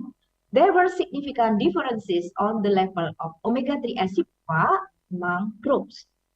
In general, there was a direct relationship between dietary ALA expressed as LA to ALA ratio of diets and the level of the major omega-3 acid that means EPA, DPA, and DHA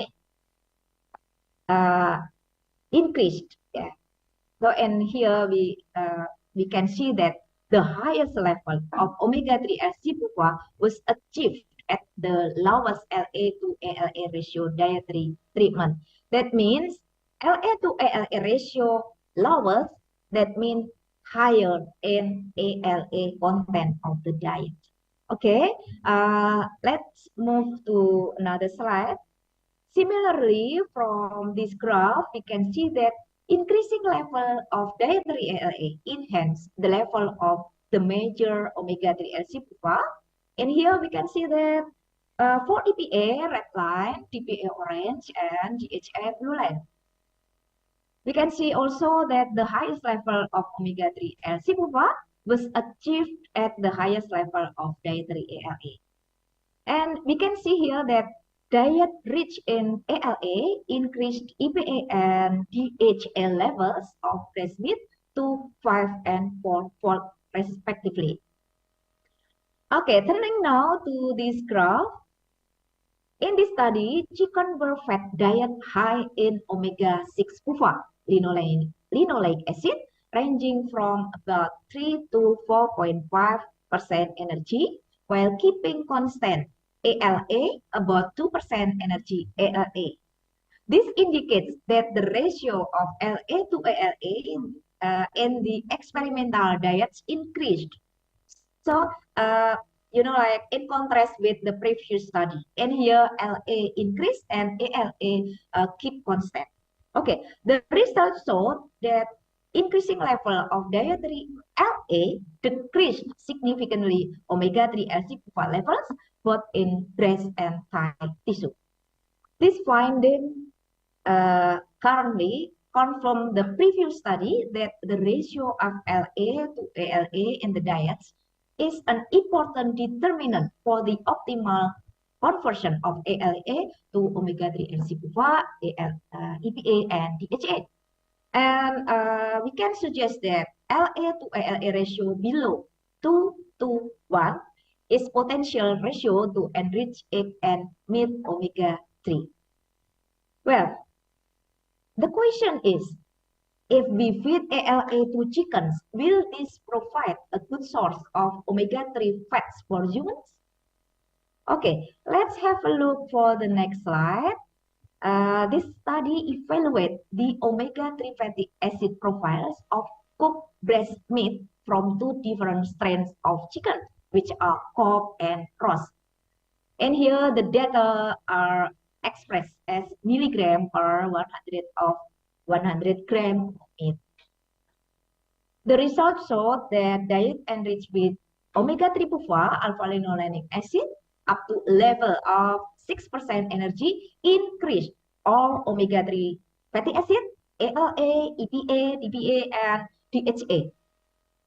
Okay, and then it is important to note that diets enriched with 3% ALA result in the highest level of DHA in cooked meat. As we can see here, the use of 6% energy we call high ALA diet led to an increase in total omega-3 of meat in cob to about 320 milligram per 100 gram. This indicating that the meat achieves the minimum requirements needed for meat labeling as a source of omega-3 which is 300 milligram per 100 gram of meat. Okay, let's move to another study. This is egg study. Okay, and here 24 brown and 24 white laying hens were randomly assigned into 3 dietary treatments with 8 replication per diet. Experimental diets were prepared from a basal diet. And then fat sources in the basal diet were supplemented with vegetable oils, including, and here we can use flaxseed oil and canola oil. So the diets contain ALA level ranging from 0.3 to 6% energy ALA, while keeping the level of LA relatively constant at about 4% energy in diet 2 and in diet 3. So this results in the level of LA to ALA ratio ranging from 7.5 to 1 to 0.7 to 1. Okay, how about the results? Well, let's have a look in here. The supplementation of ALA in the diet increased all omega-3 fatty acids, including ALA, EPA, and DHA, also total omega-3 PUFA. However, the levels of MUFA and arachidonic acid were reduced by increasing levels of dietary ALA. Okay, the DHA content of the eggs from hens fat diet supplemented with 3 and 6% energy ALA increased by 2-fold. And in here, there is a big increase in total omega-3 fat. For example, total omega-3 content of egg from hens fat 3 and 6% energy ALA diet was 5 and 10-fold respectively higher than those fat diet low in ALA. It appears that there was a maximal ALA level for conversion into DHA. The highest level of DHA, which is we look at in here, 1.7%, was achieved when the laying hens were fed diet containing 3% energy ALA. And there was no further increase in the amount of DHA for dietary ALA levels beyond 3% energy. Okay. When the fatty acid composition was expressed in milligram per yard, we can see here that the feed containing the highest ALA, that means 6% energy, increased the EPA, DPA, and DHA content about 8, 3, and 2 times respectively. For example, in here, moderate or 3% energy and high 6% energy ALA led to an increase in total omega-3 PUFA to about 300 and 500 milligram respectively. Sorry for the slide. Okay, so I repeat a bit. Sorry, moderate 3% energy and high 6% energy ALA led to an increase in total omega-3 PUFA to about 300 and 500 milligram yolk respectively. This indicates that egg produced from diet enriched with ALA achieve the minimum requirement needed for egg labeling as source of omega-3 PUFA, which is 300 milligram per egg. Okay, please move to the next slide. Let's have a look for this graph. In relation to strain effects, what's happened? Okay, the strength of the laying hens influenced the fatty acid composition of the yolk. Significant difference between brown and white laying hens were observed for DPA and DHA. Brown laying hens accumulate more DPA and DHA than white hens. In addition, please go to another slide. In addition, brown laying hens will deposit more monounsaturated fatty acid, MUFA, compared to white hens. In contrast, it is apparent that white hens accumulate more saturated fatty acid compared to brown hens. And in here, we can see that we found that the level of saturated fat in white hens enhanced by increasing the ALA level of the diet. Okay, and in here, we also evaluate the effects of feeding period on DHA levels of brown and white hens, fat moderate, 3% energy, and high ALA diet, 6% energy, measured at day 0, 28, 56, and 84 of dietary treatment. There were significant difference in the levels of DHA among feeding periods. As we can see here that day 28 produced the highest level of DHA. For each period, we can see in here, eggs brown hens had more DHA level compared to eggs from white hens. There was an interaction between strain and feeding period on the accumulation of DHA for eggs from hens fed moderate ALA diet.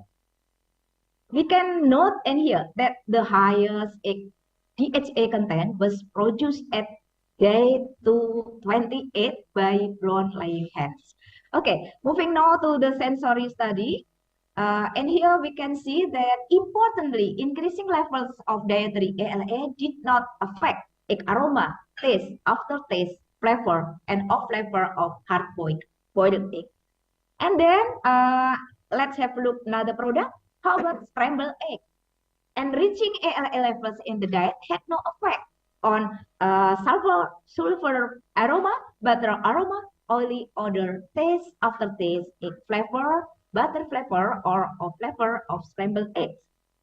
Okay, it's important to note that in relation to egg aroma, scrambled egg sample from hens fed high ALA diets, which is 6% energy, gain the lowest score with average score 8.8.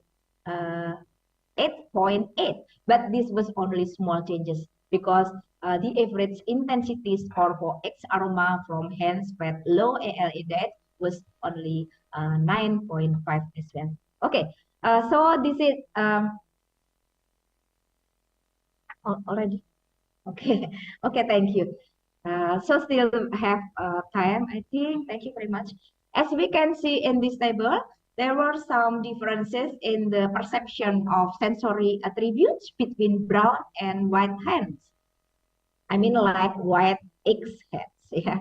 Okay, brown eggs have a slightly higher perception, egg aroma, sulfur flavor, and butter flavor.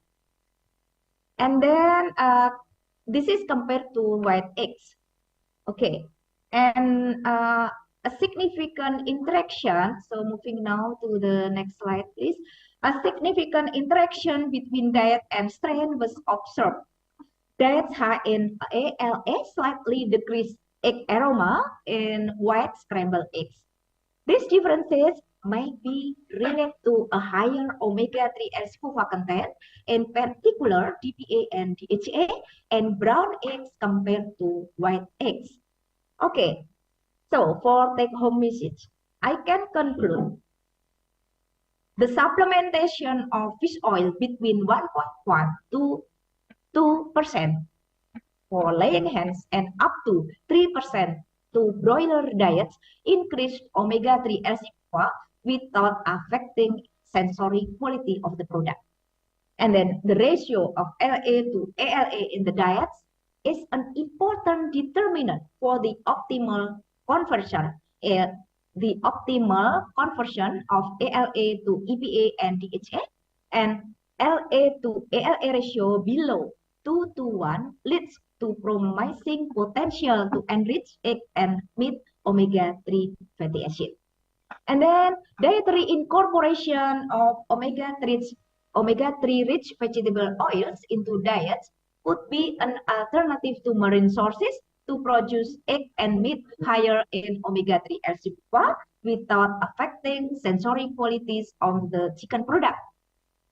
And then the last but not least, this strategy worked hard to provide consumer with a variety of food rich in omega-3 L-SIFOVA and help to achieve recommended intake for human health. Okay, that's all my presentation, and thank you very much for your attention. Well, thank you very much for your nice talk, Dr. Lily. It is very interesting topic how to manage our diet, especially fatty acid intake from animal sources in relation to our health.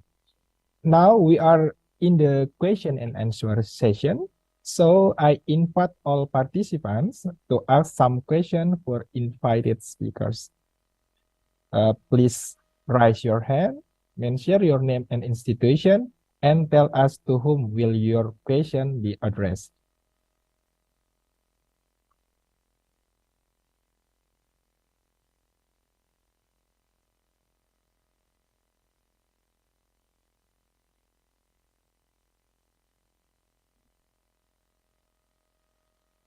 Any questions?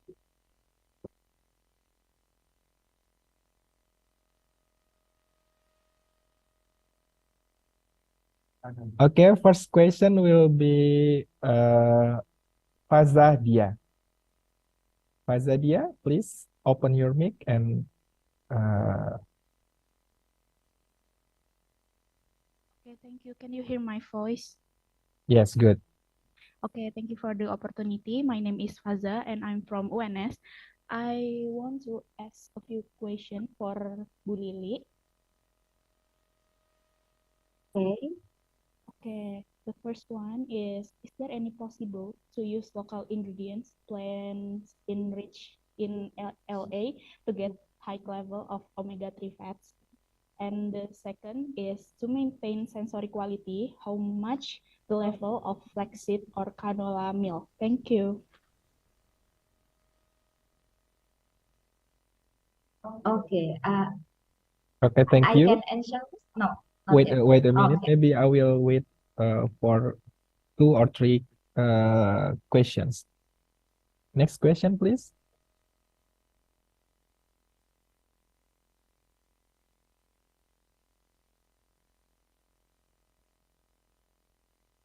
Well, we have second question. Second question. Agung, please, your question. Open your mic, please.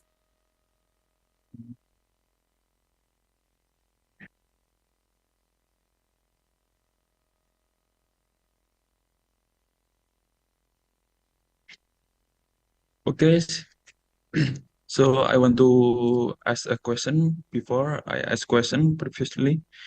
Thank you for the material that was presented. The material was very interesting and permission to ask. Earlier, it was explained that one of the goal of composting manure process is to kill seeds and pathogenic organisms.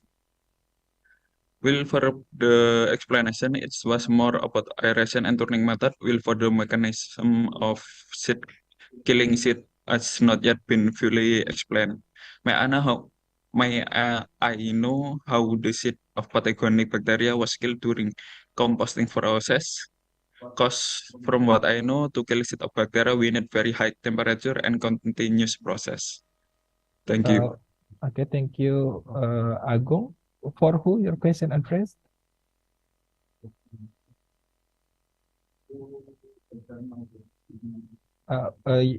Open your mic, please.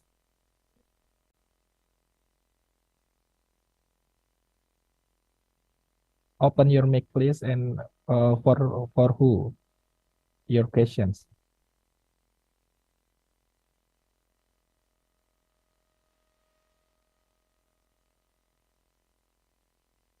Oh, okay. Okay, we already have 2 questions. The first question is for Dr. Lily. Dr. Lily, please. Okay, thank you very much. That's actually that's really nice, really nice question because yeah, sometimes we can use local ingredients. Is it that means local ingredients for the omega-3 fats? Okay, my answer is yes, it is possible to use local ingredients such as plants or seed rich in alpha-linolenic acid. But in here we need to consider, we need to consider the ratio of La to ALA, so we can get the optimal level of omega-3 L-cipupa. We can hope, See, in here sometimes the results not what we want because like the seed or the plant use is really high in like acid or omega-6 PUFA. So like what we have discussed before in my presentation that La to ALA ratio is like it's determinant for the optimal conversion of ALA to LA. So how to get the high level of omega-3 for the local sources included in our diet, for example, on the chicken diet, for example. So this is big job actually. Why? Why big job? Because we need to evaluate the LA and ALA content in this ingredient, which we would like to incorporate it in the diet.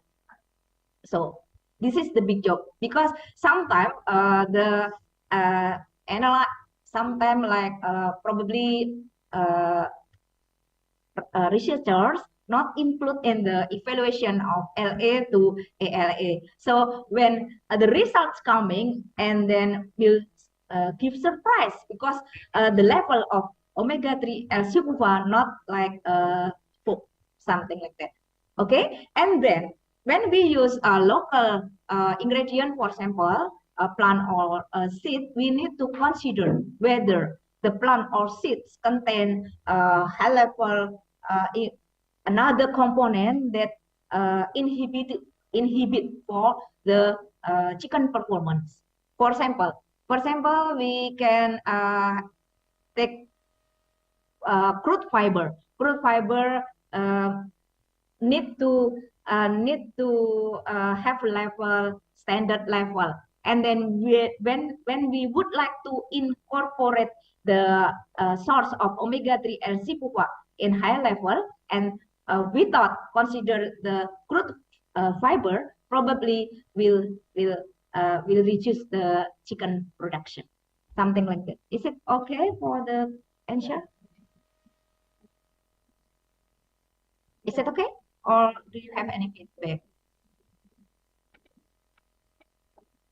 Okay, is it okay, Okay. Fazza? Okay. Okay. Okay, Okay. okay.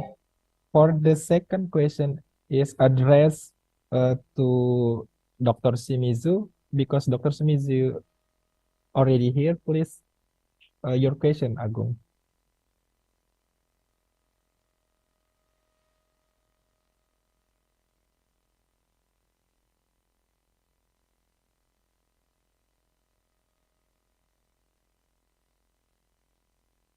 Okay, so the question that I want to ask is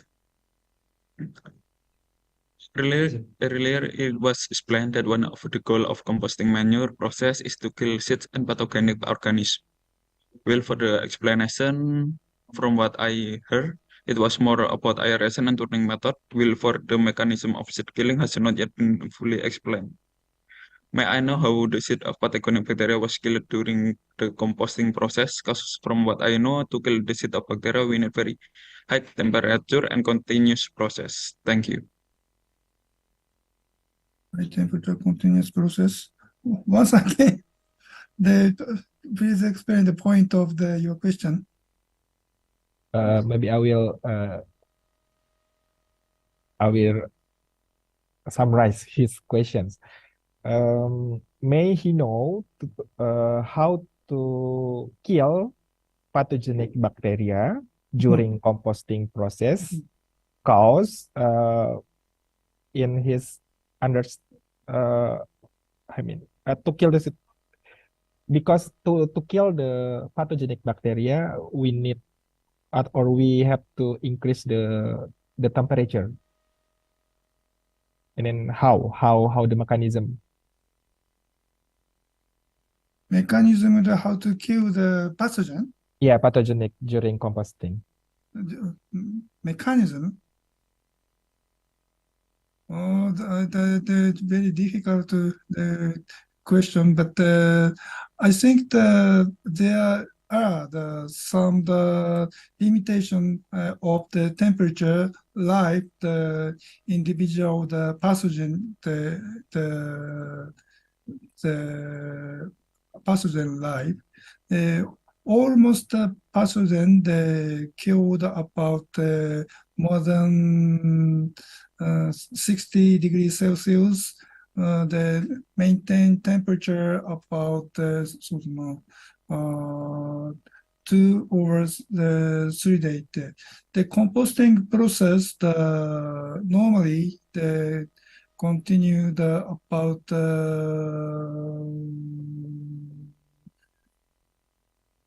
1 and 2 months for mature the compost material. Okay, is it okay, Agung? Okay.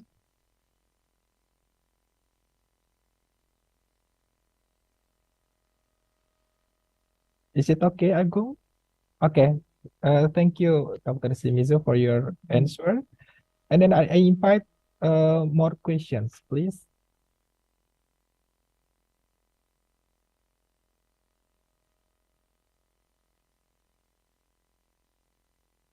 Wait, I think before someone raise his hand. Question, please.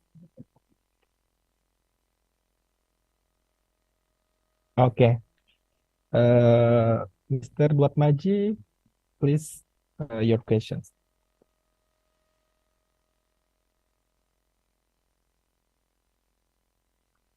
Okay, thank you. It is unmute before. Good morning, Good ladies and morning. gentlemen. Good morning, Prof. Alimon. Nice to meet you again. I'm from Bengkulu. My question is for Professor Alimon. First is, you have any experience giving the palm oil slots, especially for the fresh palm oil slots to the cattle in Malaysia?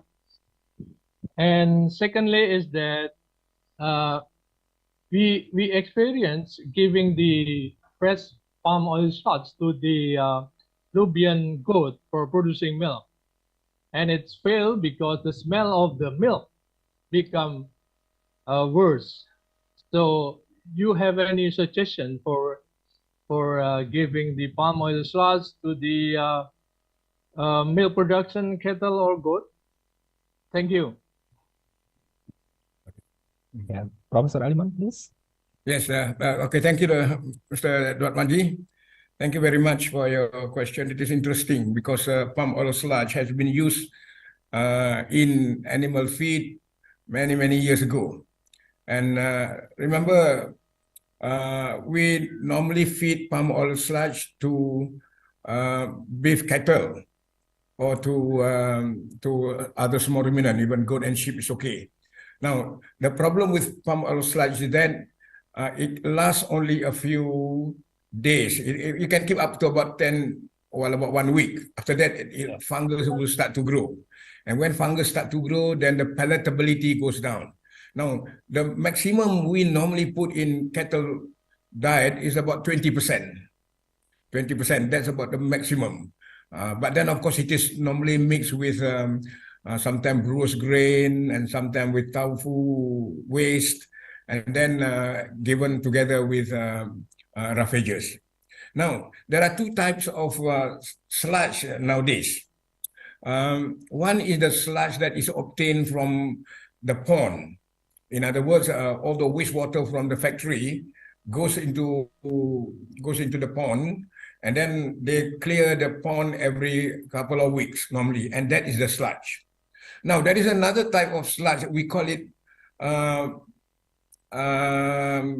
it is some decanter cake. We call it. It's a decanter cake.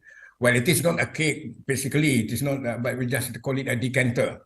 Now, decanter means all the liquid that comes from the factory will be centrifuge. There will be centrifuge, and the solid that comes out of it does not go to the pond. The solid is collected, and then that is sold to the farmers.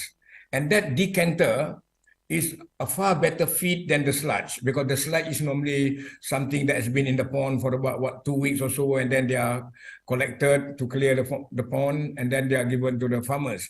But this decanter is collected every day. This decanter cake is collected every day by the farmers, and it has a better palatability, and even the protein content is around 10 to 12%, which is reasonable, for as feed for the farmers. In fact, sometimes it can go up to even 15%, depending on where it is obtained. So that is again is well well in demand by the farmers. Normally, but of course, the amount of decanter cake is not very much because it is what they call it after being centrifuge.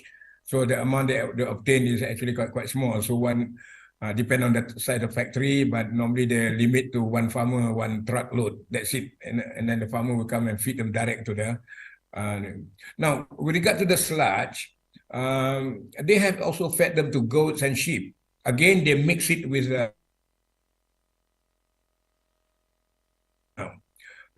they have also fed it to deer. And in fact, somehow or other, the deers love it to eat it. This decanter sludge. But as I said, decanter sludge do not contain so much protein, and the problem is it also contain quite high ash. The ash comes from maybe from the cleaning of the palm fruits and so on, and the dirt and the soil gets into it, and that's why the ash content is high. I think I hope that answers your question, Dr. Maji. Yes, it's answering the question, but the one that I mentioned about the quality of milk if you use palm oil slugs. Do you have any experience on that? So far, we know that they do not give it to dairy cows because of the milk, the flavor of the milk. That's because of the oil that is contained in the sludge. Remember, the sludge do contain some oil, residual oil that's from the factory after the cleaning, and oil remains there. That's why I said if the sludge is kept outside for more than a week, molds start to grow, the fungus start to grow. So normally, if you feed it to dairy cows, the flavor of that will get into the milk. That's why it is not as visible to feed it to dairy cows. So in Malaysia, I don't think any dairy farmers would feed them that. But for beef cattle, yes. For that matter, even we feed something that's a bit smelly and so on to dairy cows, it goes down to the milk. The flavor gets into the milk. So normally, that's why, as I said, even fish meal too is not normally added in dairy cow ration because sometimes the fishy smell gets into the milk of the cows. Okay. Thank you very much, Prof. Aliman. Okay, yeah. Okay, thank you very much, Professor Aliman.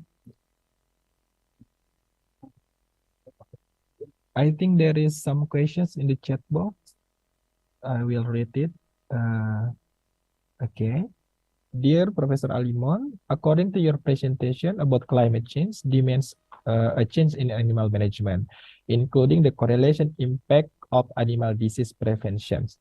My question is, have you experienced information on animal disease in Malaysia that has been impacted by climate change? Thank you.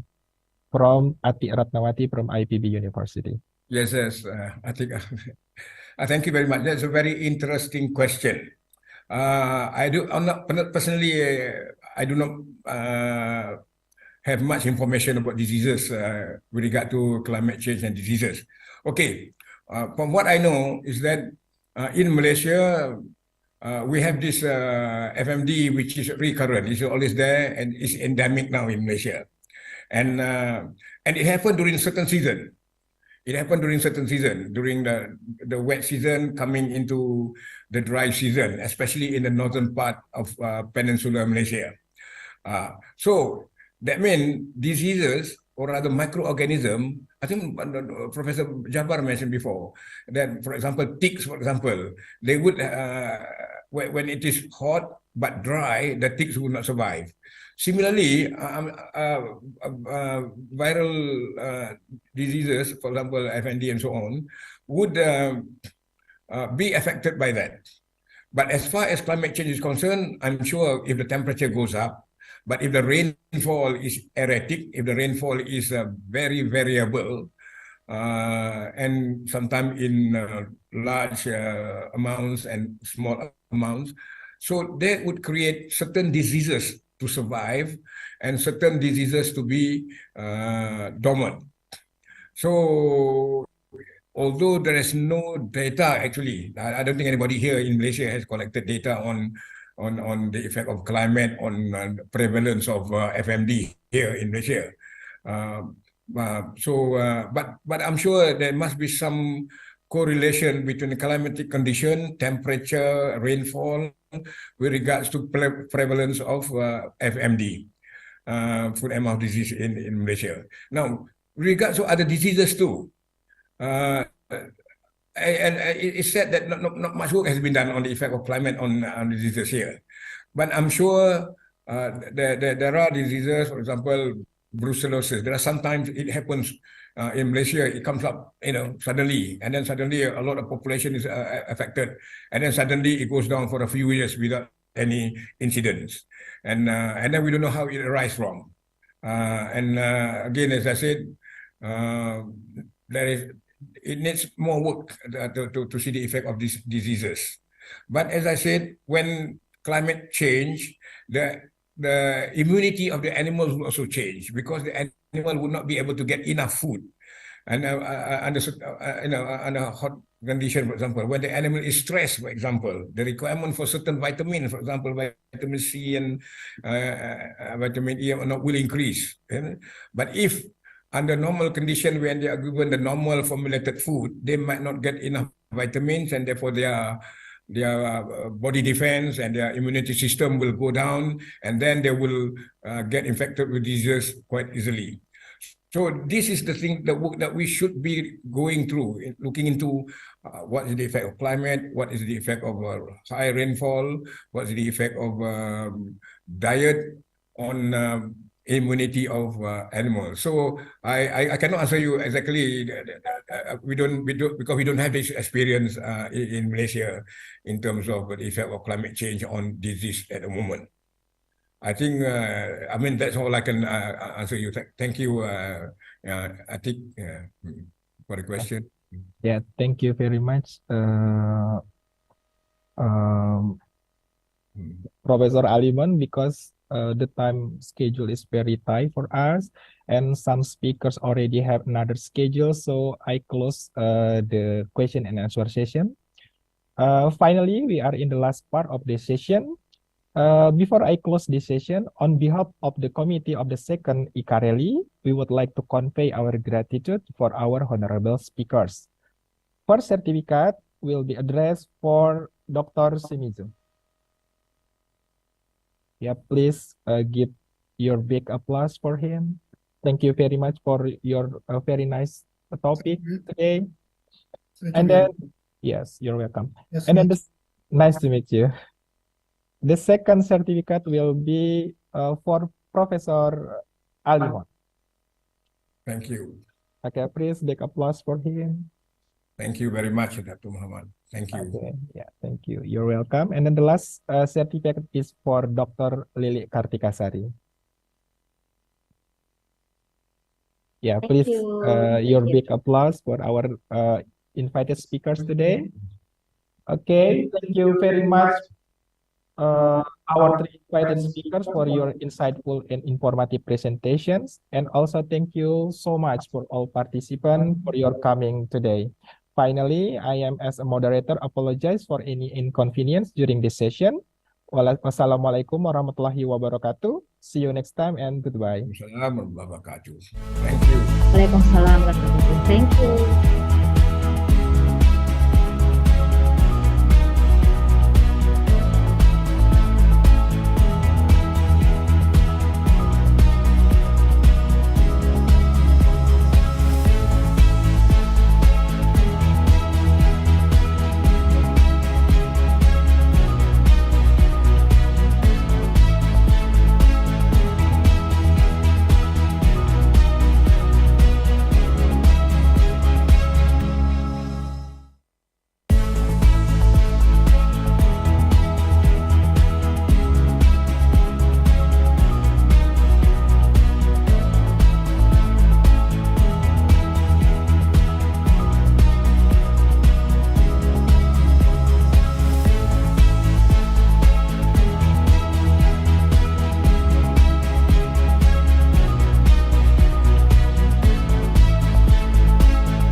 and gentlemen, that was our today's plenary session, and thanks to our dear moderator, Dr. Cahyadi. And for appreciation for you, Dr. Cahyadi, the organizing committee would like to present you a certificate of appreciation. Okay, thank you so much, Dr. Cahyadi. And once again, ladies and gentlemen, let's give big a round of applause for all of the invited speakers and also our dear moderator. Well, ladies and gentlemen, I have several announcements before proceeding to the next agenda, and the first announcement will be about the parallel session. So the parallel session will start at 1 p.m. Indonesian time, so make sure you're not late for the parallel session, especially for the presenters. And for the presenters, you're going to be divided into some breakout rooms, and there will be an assistant in each breakout room to guide you during the presentation. And for non-presenters, you can choose any breakout rooms you wish to join. Okay, so that was the announcement before we proceed to the agenda. And right now, ladies and gentlemen, we're gonna move on to the next agenda, which is the closing remarks. And now, ladies and gentlemen, I'm going to ask you to join the closing remark before we have the break session. Of course, after this, we're going to have the break session. And don't forget to join the parallel session at 1. And there will be an assistant, okay, in the breakout room, in each breakout room, which you're going to present your papers or your articles. But right now, we're going to move on first to the closing remarks. And I'd like to invite the chair of the international conference, Dr. Penny Humaida Hamid, to deliver the closing remarks. The time is yours.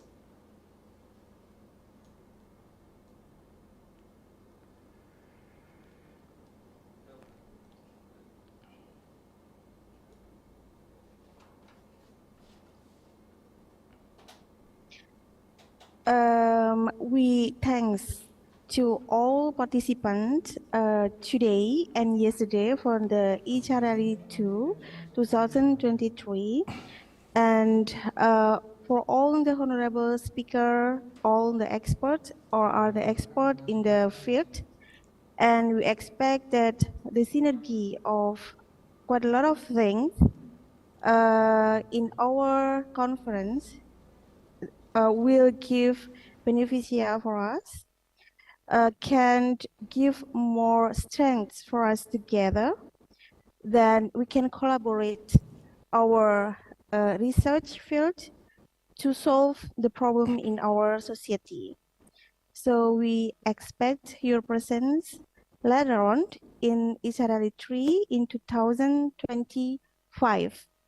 So we are organized by Department of Animal Science, Universitas 11 Maret, and ICARELI is a kind of biennial conference, and we expect that all the papers presented here can be screened for publication, and we hope that the IOP, the proceeding for ICARELI 2, can be issued in time, as well as the papers for LAR, or Livestock Animal Research, and GIETA.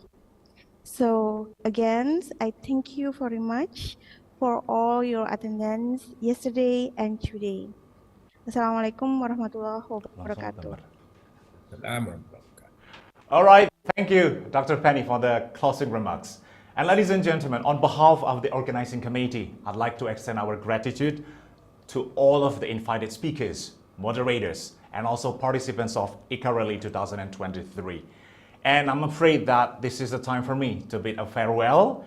You can have your break right now, and I wish you a fruitful and beneficial discussion later in the parallel session. I'm Albert signing off. Thank you, everybody, and have a nice day, everyone. Bye-bye.